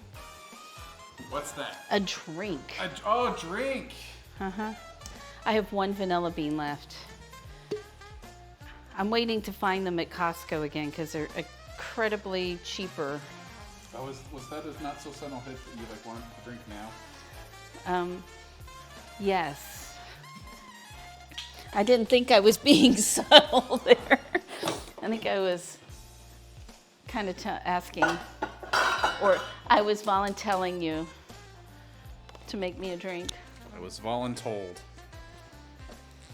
I love the phrase volunteering. That's how I feel most of the volunteer works. See, I'm not sure I like making the polenta this way. It is not cooking well. I think it's going to need more milk. Ice, no ice in this? It's shaken with ice. How's that? And then strained into the cup. So we are making, if somebody can, oh, did you put it up there? I did. Okay, so it's called a lime sour Fred, which is a weird name for a drink.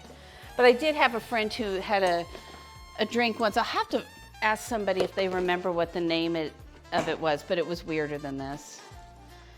And I think it had Fred in the name too. But so this is a non-alcoholic drink, and this is a British aperitif.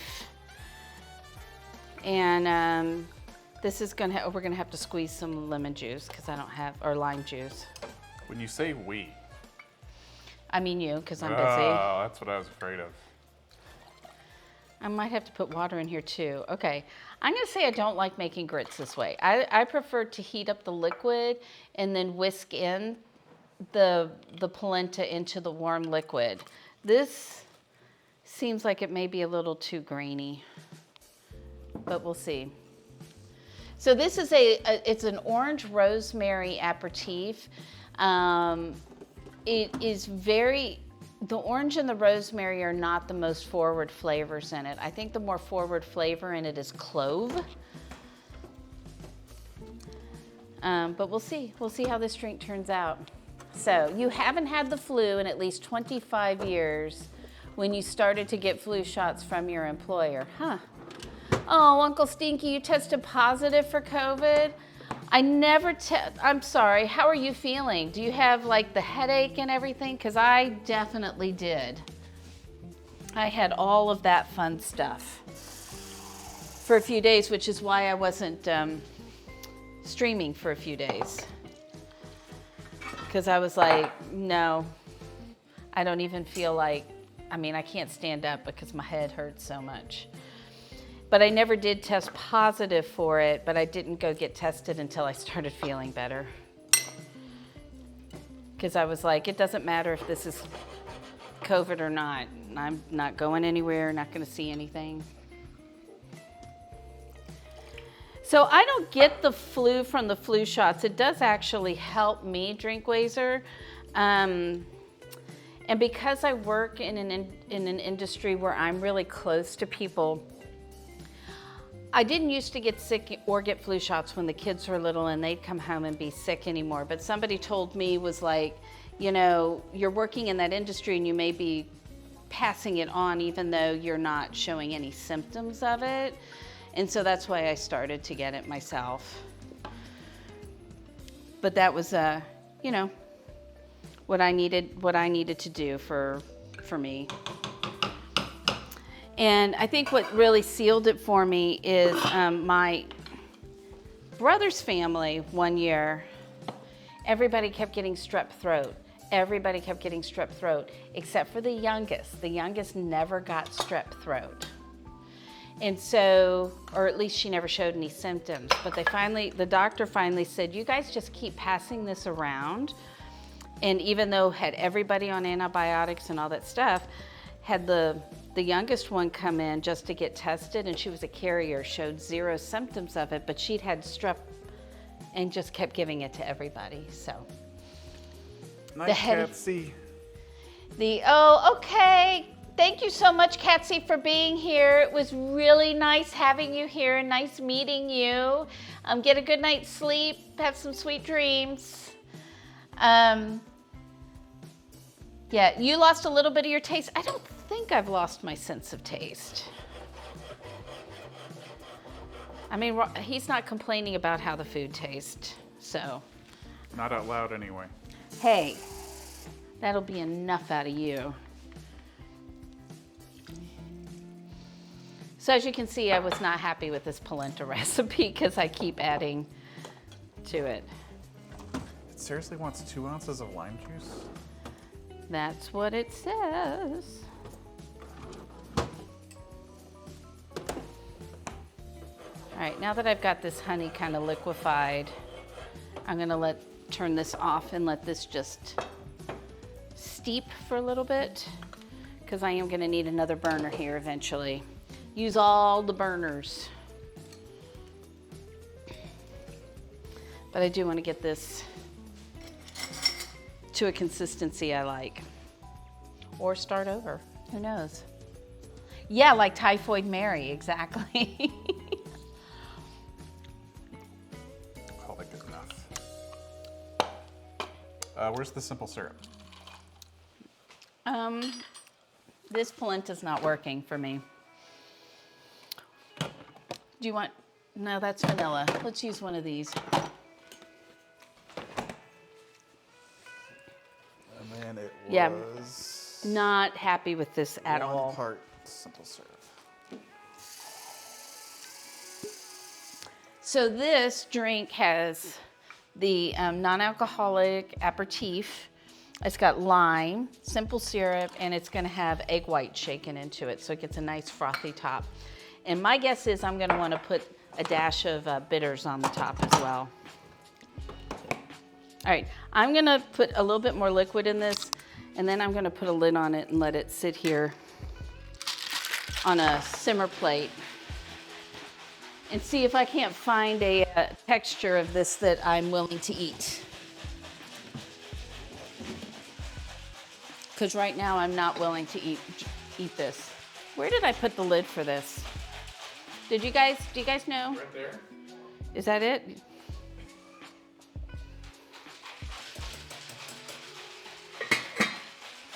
found it.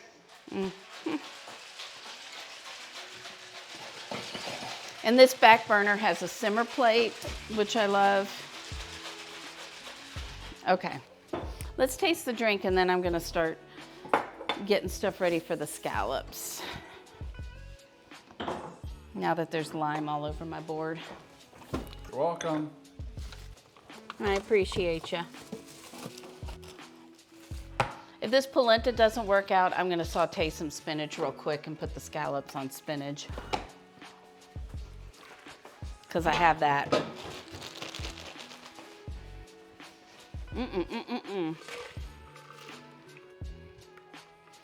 Did you put the egg white in there? No. You'll pour that back in your shaker? I was like, there's no frothy top on that. Was that one recipe or two? That's just one. Okay.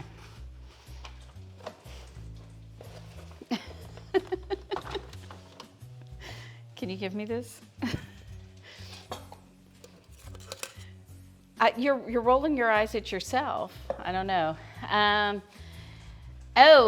The dog. Yeah, dogs can definitely be carriers of things. I didn't know they could get strep though. That's interesting. It's like magic. Oh. You had to say something. You just had to. That's fine. So I got now it. you would like me to reshake this? Yes, but with the drink in there. Yeah.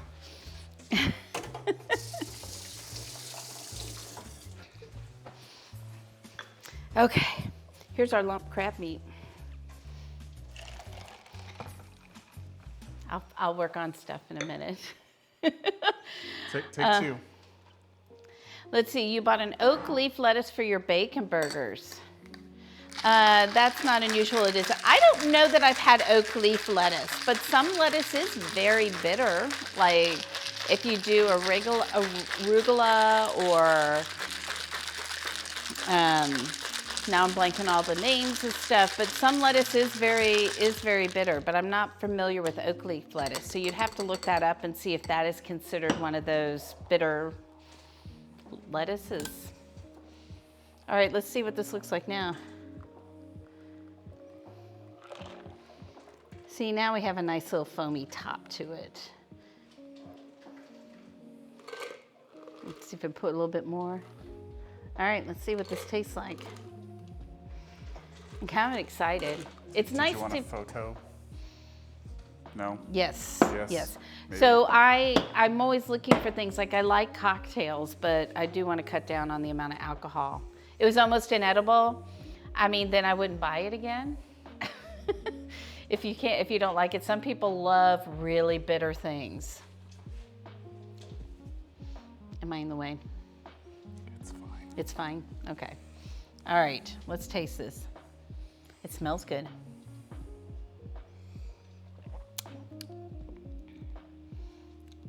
It's pretty good. Cheers, by the way. Cheers. Totally worth making twice. So it's a little sweet, but it definitely has that clove flavor to it. Get a close-up. Oh, you want a close-up? Yes, hang on. Let me put it on that camera. Here, we'll come over here because you probably don't need to. So I think if Robbie had shaken it a little bit longer, we would have had more foam on the top. And let's do this. There we go. How's that? Is that close enough? Is that too close? Ah! There we go. Look, it matches my apron. Look how color coordinated I am today. I'm very, very color coordinated. I know it's a pretty color. This is almost the color was it last night? I think it was no. Yes, no, I don't remember.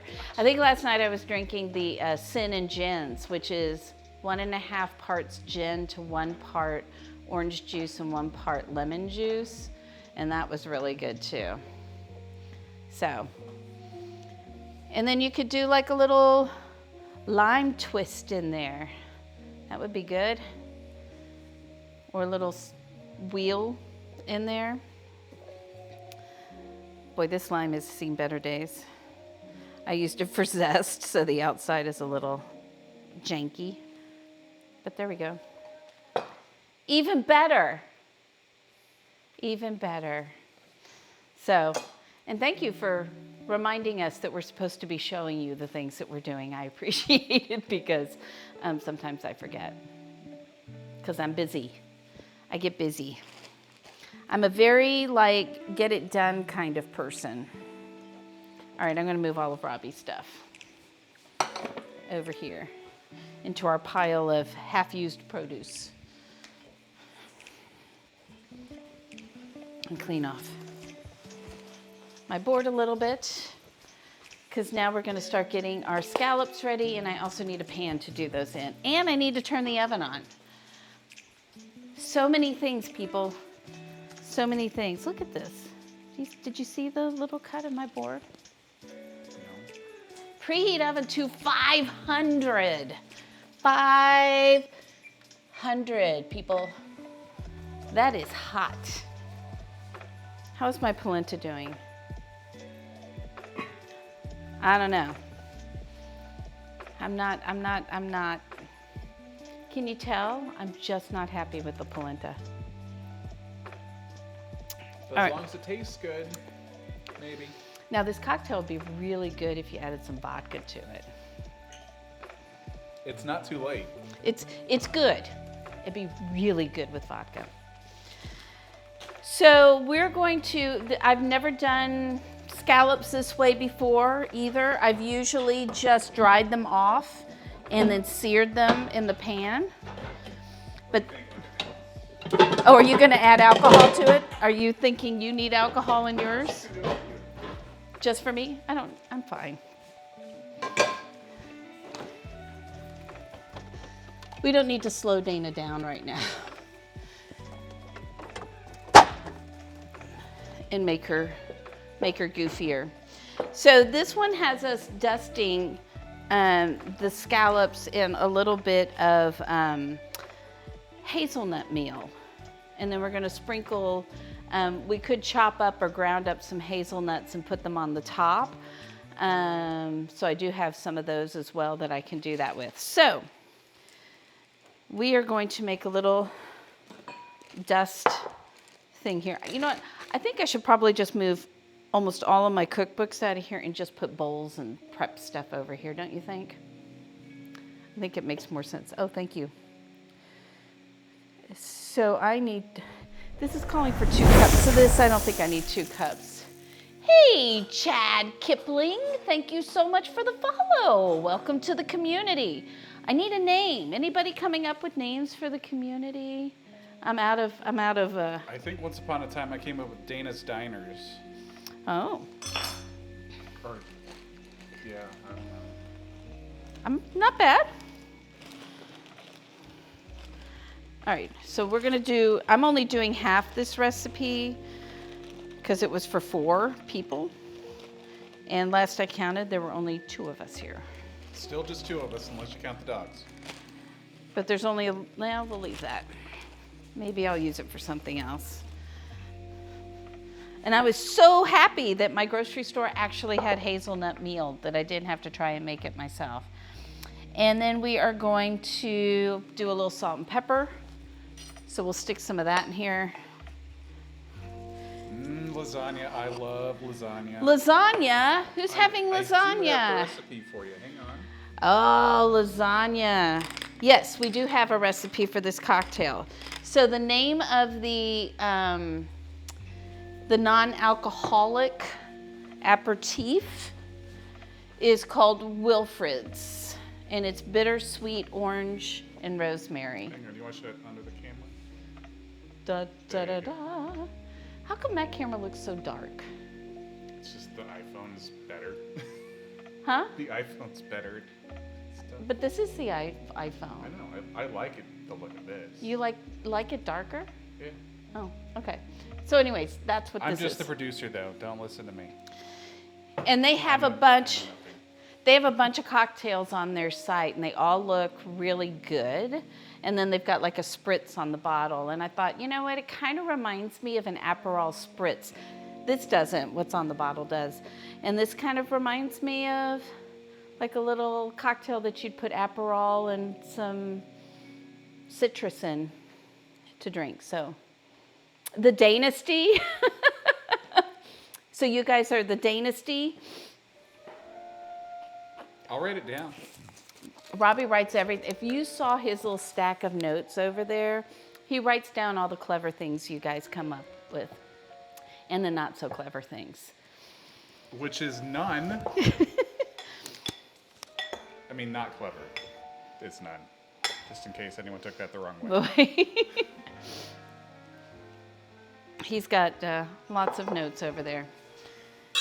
All right, so I need to wait for the oven to heat up, but what we're gonna do is we're just gonna really very lightly, I need to put some ghee in here, very lightly put this on there. We don't wanna coat it, like we're not frying these, right? So we wanna put a little bit on there. At least that's what it looks like in the picture. This is what it says, dust the scallops with hazelnut meal, salt, and pepper.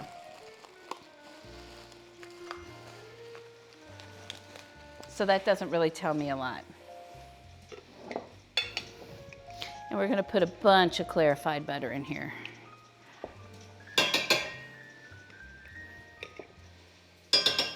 Hello, hi Joy. So, oh, hi Joy. How are you doing? It's Sunday, so you didn't have to go to class today, I'm assuming. Heat this up.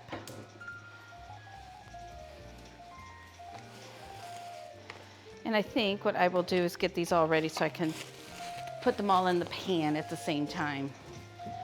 I'm gonna check to see if this is simmering.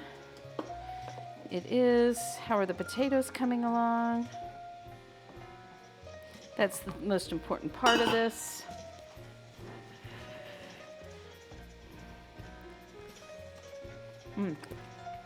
Good, the potatoes are done. So when we get the scallops in the oven, we'll put the cream and the crab and stuff in there. So you're chatting for her. She has a head cold right now and her voice sounds squeaky. Aww.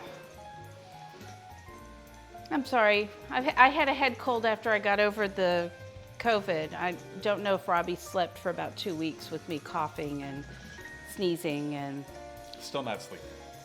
snoring. Maybe one day. Hope she feels better though. I do too. It's really bad when you feel that way. So I'm assuming a dusting is about like that. What do you guys think? I'm lightly rolling it in there. So if you're cooking scallops, normally I would dry these really, really good because that's the best way to get a good sear off of them. But since I need to stick this to it, I'm not throwing them on a paper towel and making sure that they're really, really dry. Words. It's a whole sentence. You just may have to wait for the other half of the sentence for 30 seconds for me to finish. Just keeping you in suspense. I am. It's all technique and not just a slow train of thought. Or it's a slow train of thought. It could be that too. See, I didn't need all of this. And I only used half.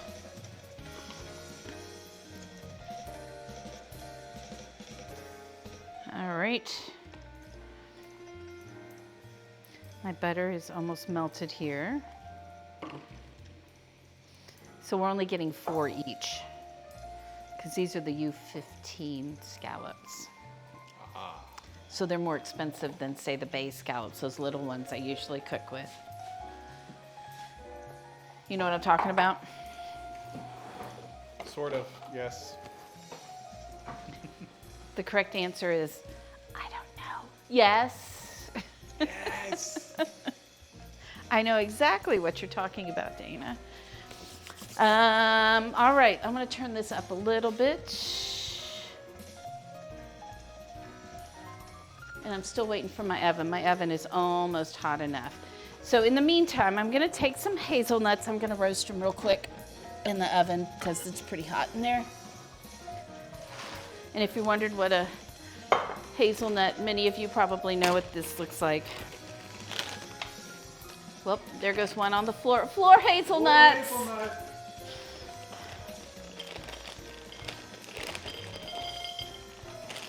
This is what a hazelnut looks like unshelled. Ooh, ooh, I can see. That's why I have this. All right. So there we go.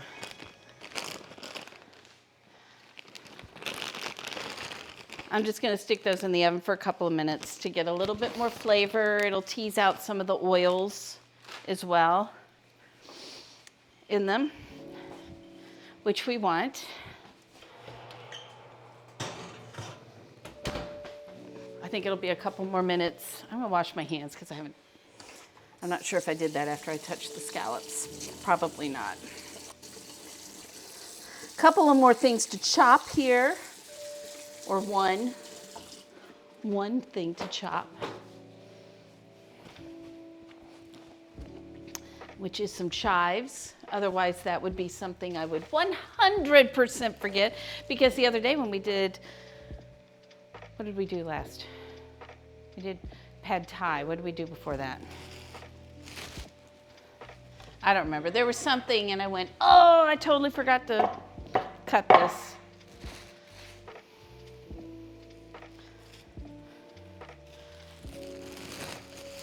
That looks hot. Before pad thai was homemade pasta from scratch. Before that was salmon tacos.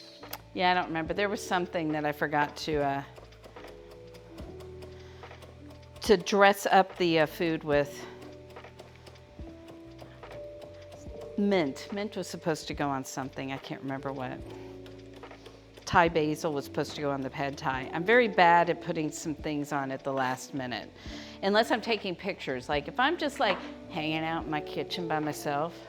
All right, here we go. Yeah, can you put this?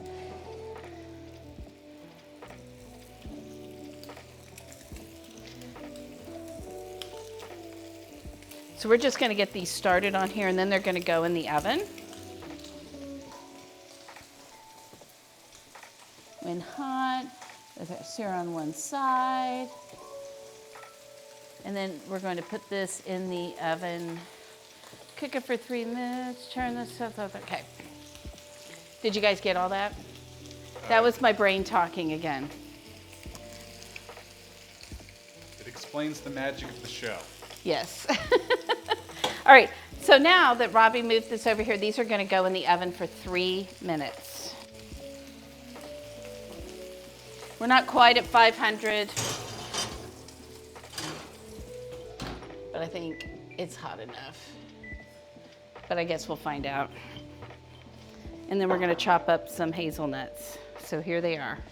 I can smell them, so they're probably at the right place they need to be.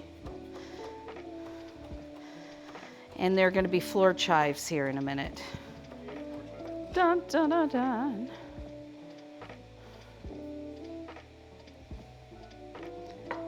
Is everything in the way? Am I like making a gigantic mess again? Look at that, I almost grabbed that. I wouldn't recommend that. It sounds like a bad idea, doesn't it? All right. Here, let's do there, here. Here we go. One day I'll have this down. You would think I would, seeing as I did this before I had children.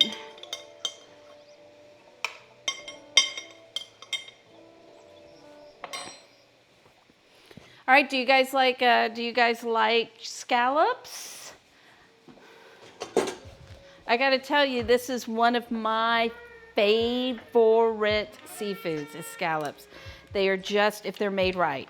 It is one of my least favorite if they're done wrong or badly. Can you plug that in for me? And we're just going to grind these. These are just going to go on the top.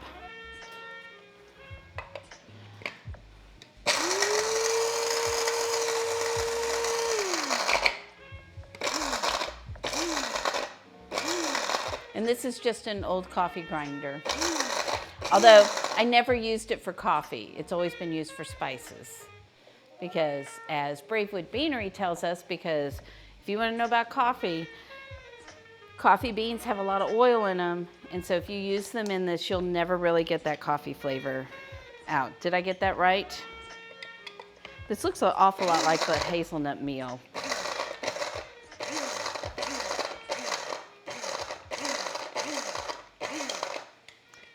So I bought this one because I did have an old one, but I bought this one specifically for spices.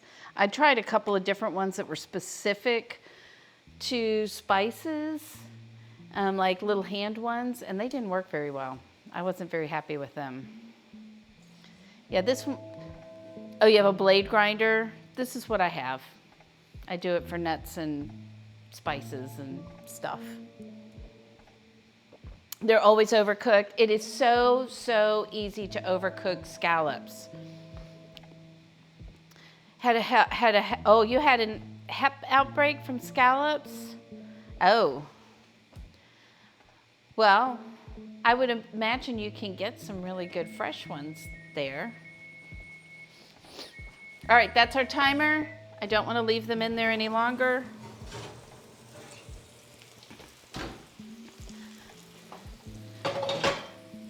I'm gonna move this. Am I in the right place? I am. Okay. I'm gonna turn these over real quick.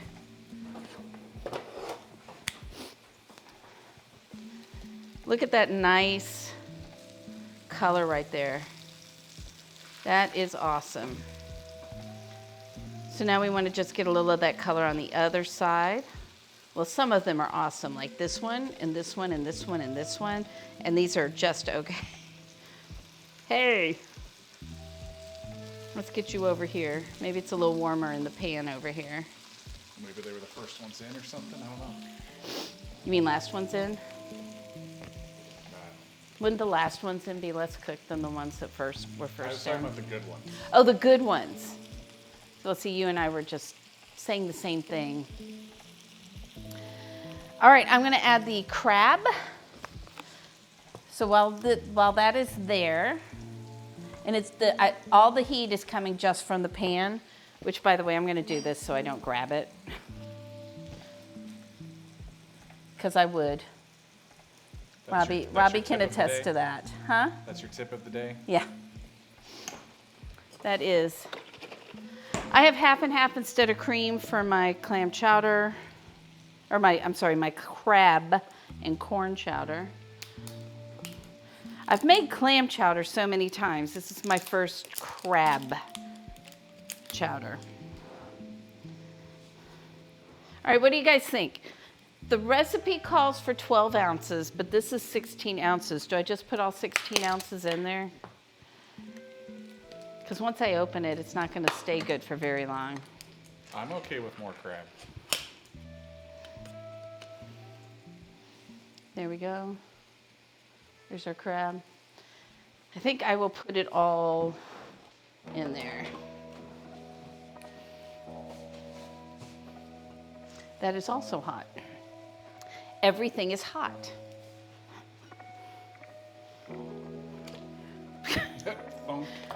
Let's break that up a little bit.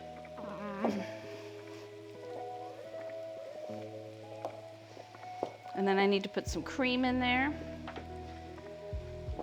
And we want about a cup of cream in there. And like I said, I don't have cream, I have half and half.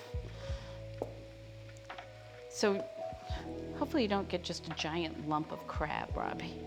I think I got it all broken apart. Oh, you can turn the oven off.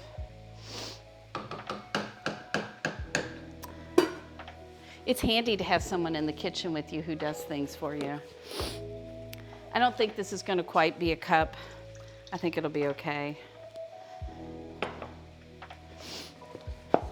This is why I always say things are inspired by, because I don't typically follow their recipe 100% because I forget. So if this isn't good, it's not Ray's fault, it's mine.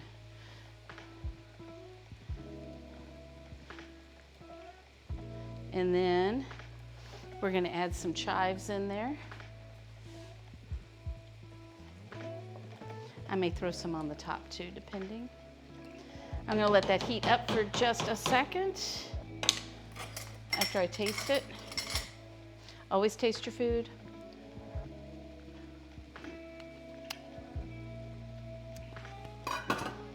That's pretty good. Let's let that come back up.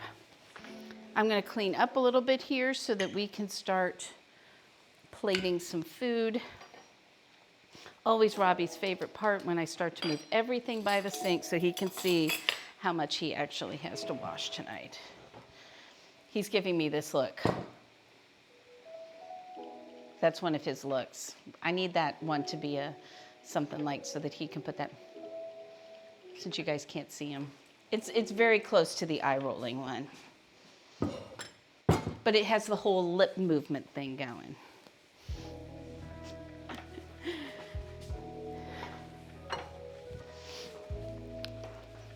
Alrighty. Let's see how much I don't like the polenta still, shall we? Such a positive statement. Well, it's looking better. Let's see what the texture is. Because man, it was gritty. This also didn't ask for any salt in it, and I think it's probably gonna need some salt.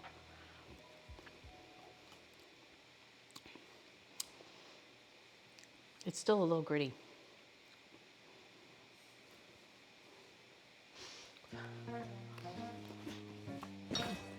But, so if you watch this, do polenta, I know I can feel it. Do polenta the other way. Put the milk in, heat the milk in, and slowly stir in the polenta. I think it hydrates the corn more. This doesn't have any salt, it has nothing in it. I would 100% say you need to add a lot of salt. And definitely, I don't know, some other element. I think it needs something else. Maybe I need to go to the Barking Frog and talk to the chef. But we're gonna put it in our plate anyway. I may try to fix this later. Hey, you know, and sometimes things just don't work on stream the way you want them to. All right, let's go over here. Let's put our pretty ones here. We'll take a picture of it.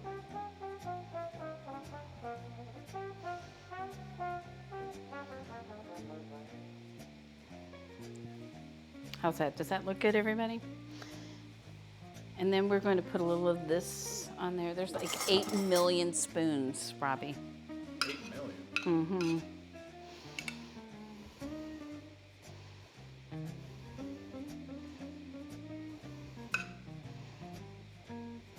And this is just that vanilla honey, which smells awesome.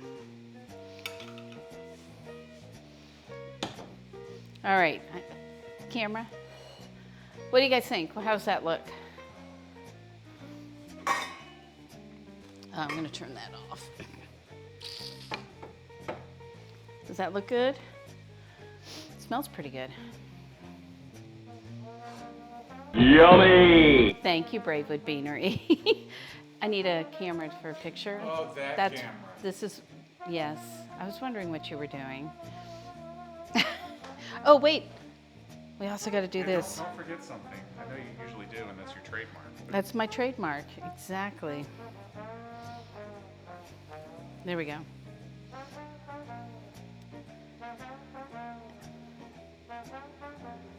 Okay, so now let's try this, and then I will dish up some chowder. I have the, there it is. But I want that crab to get warmed through. All right, let's give this a try. So the trick, Uncle Stinky, is if you're not sure, it's always better to undercook them than overcook them, because you can always throw them back in the pan for a minute or so to cook them that last little bit. These are cooked perfectly. And I guess this polenta would be good with a lot of this honey butter sauce. You can have the other half, okay. Or that. Did you see how easily that cut through there? I did. That's a good sign. It's hot.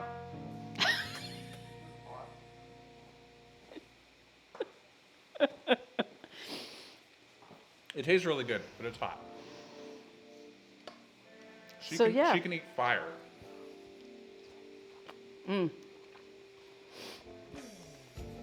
It's kind of, it is a, you know, and that was one of the reasons with like fish, like I love scallops and Chilean bass, but for the longest time I didn't cook them because if you mess it up, you've wasted, you know, $20, $30, $40. So, but you're never going to be able to fix them right if you don't practice, right? So I tend to, now, I used to overcook everything first, and now I tend to undercook it so that I can cook it longer if I need to. That's really good. So I would make the polenta different. It's starting to have the right texture now, but the scallops are really, really good. And not difficult, because that was the part that came together the fastest, right? Was this dish. Okay, let's do some crab chowder. Oops, there goes Robbie's spoon. Fork. It's not a spoon, it's a fork. Allergies.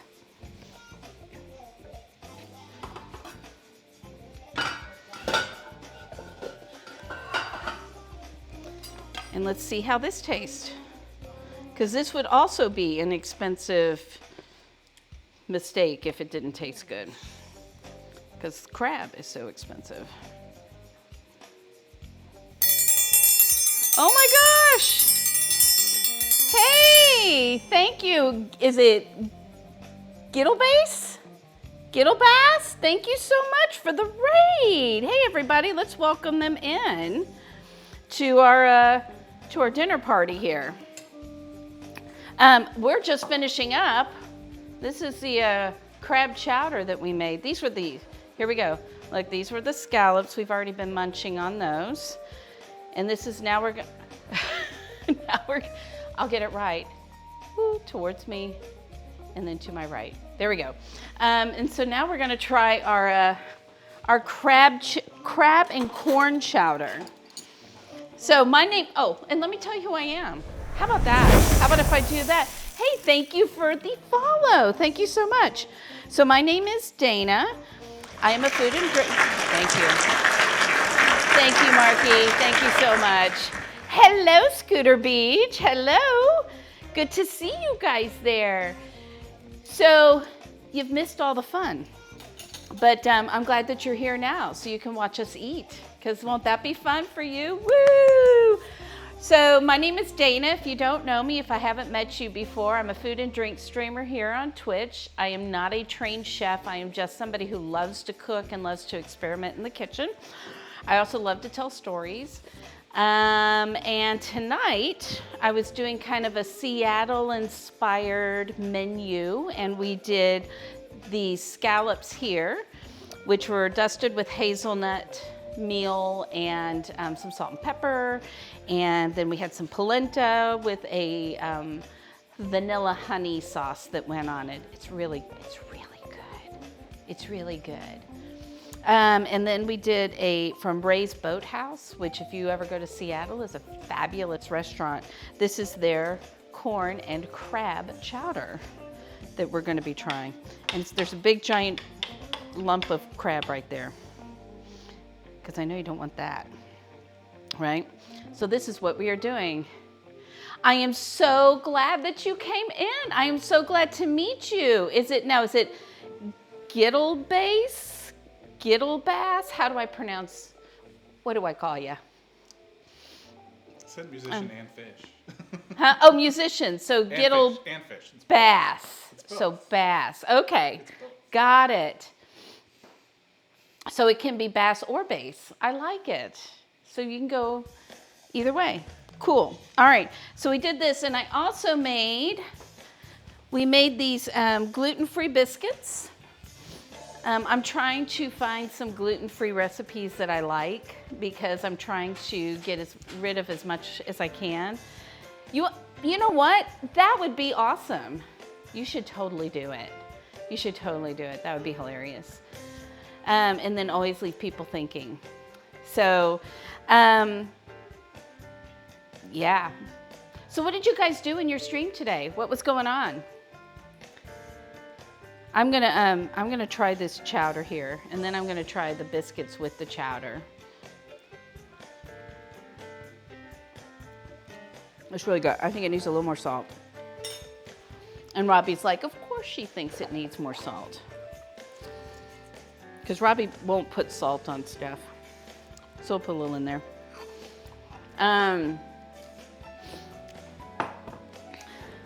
So were you dancing in your stream? Is that what was going on?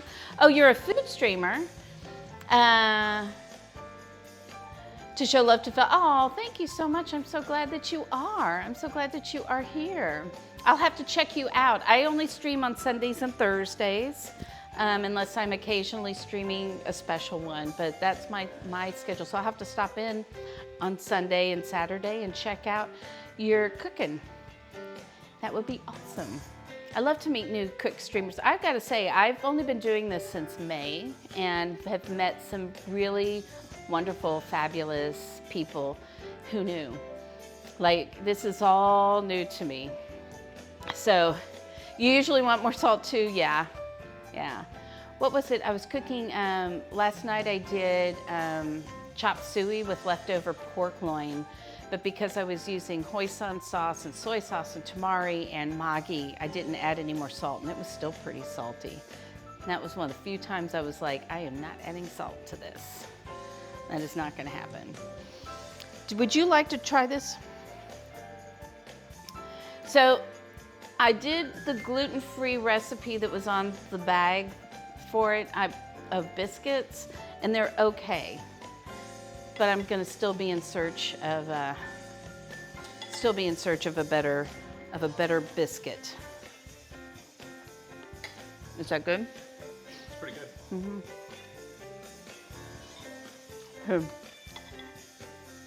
Here's your other scallop. Half of the scallop. So, I'm glad you guys came by. I'm sorry it was at the very, very end when I'm not actually doing anything anymore. I did, though it was funny on Thursday, funny but sad, but funny on Thursday, is I was actually in the middle of raiding somebody else when somebody raided me. I could see a raid like just as we were leaving. We just pushed the button. We're like, oh no! So, you made biscuits for lunch. I bet yours were better. I bet they were nice and flaky with all that gluten. This is Rocky, by the way, if you haven't met Rocky. He's a velociraptor, so he looks like a puppy, but deep down inside, he's a velociraptor looking for weaknesses in the system. Don't let his cuteness fool you. Don't let it fool you. And kind of the stepbrother of Grummy, if you know who Grummy is, even though they've never met. But Otis has met Grummy. So we can take a look. Here's Otis. He's my old man. And he is now almost 15. He's almost 15. And he has met Grummy. Taught Grummy some very bad things like barking.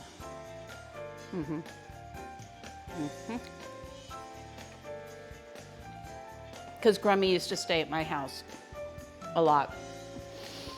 So, I know. Otis is a sweetheart, except he likes to try and get Rocky into trouble all the time. Oh, do you see a dog over here? What are you doing? It's past your bedtime, buddy. Did you know that? I'm on my, yeah, well, no, so he was right, he was right here. Right here, and you could see his little face. I don't know where I am in space right now. Woo, opposite of what I'm doing. Yeah, I mean, I don't know how you live without nice flaky biscuits. Like they're one of my favorite. I say that about everything. I have about 200 favorite things. Um, oh, it's pretty tiny on your phone. But I don't say, so I always say when you can see him, it's usually because I can see him on the big shot, even if it's the overhead shot, I can usually see him right here. He comes up next to me and tries to steal things off of the counter, so, because he's looking for weaknesses in the system. So, pie pastry, it's yes and no. Like pie pastry is usually like a little, it's flaky like a pie pastry, but that's usually a little harder, I guess is the word for it, whereas this is like really soft and pillowy. So anyway, so this is what we did tonight. And now we're done. Oh, and we also made a cocktail. So we made this lovely cocktail. Am I still on overhead view? You took my view away. This is my cocktail. It's actually a non-alcoholic cocktail with a kind of a bittersweet orange rosemary aperitif called Wilfred's. And it's got some lime juice and some simple syrup and an egg white, not a whole egg, an egg white. And it's pretty good. And as I was telling Chad earlier, it would be excellent with some vodka in it, even though it's supposed to be a non-alcoholic drink. But there you go. All right, who are we going? Where are we going? Should we try someone new? Who are you thinking? From what I'm looking on here. I was thinking somebody new. Yes, no, maybe. Sure. Who are we thinking? Should we try somebody new? Should we go say hi, introduce ourselves? I would love to do that. So let's see here. What is it? Quartz Game Quest? Let's see if I actually type it in right. Oh, okay. What? I'm confused. Raid Quartz Game Quest. So are they cooking? Don't eat the trash. They're baking some dwarven flatbread and hand pies. Ooh, dwarven flatbread. Kind of like my biscuits turned out really flat. So, all right. Let's go say hi, and everybody, let's introduce ourselves. So let's go. Let's go. Hey, guys, thank you so much. I forgot to say that. Thank you so much for being here. Always, always my honor to have you guys here. So love you guys. And Thursday, don't forget, it is going to be fried chicken and some spicy coleslaw. All right. Stay away from stuff.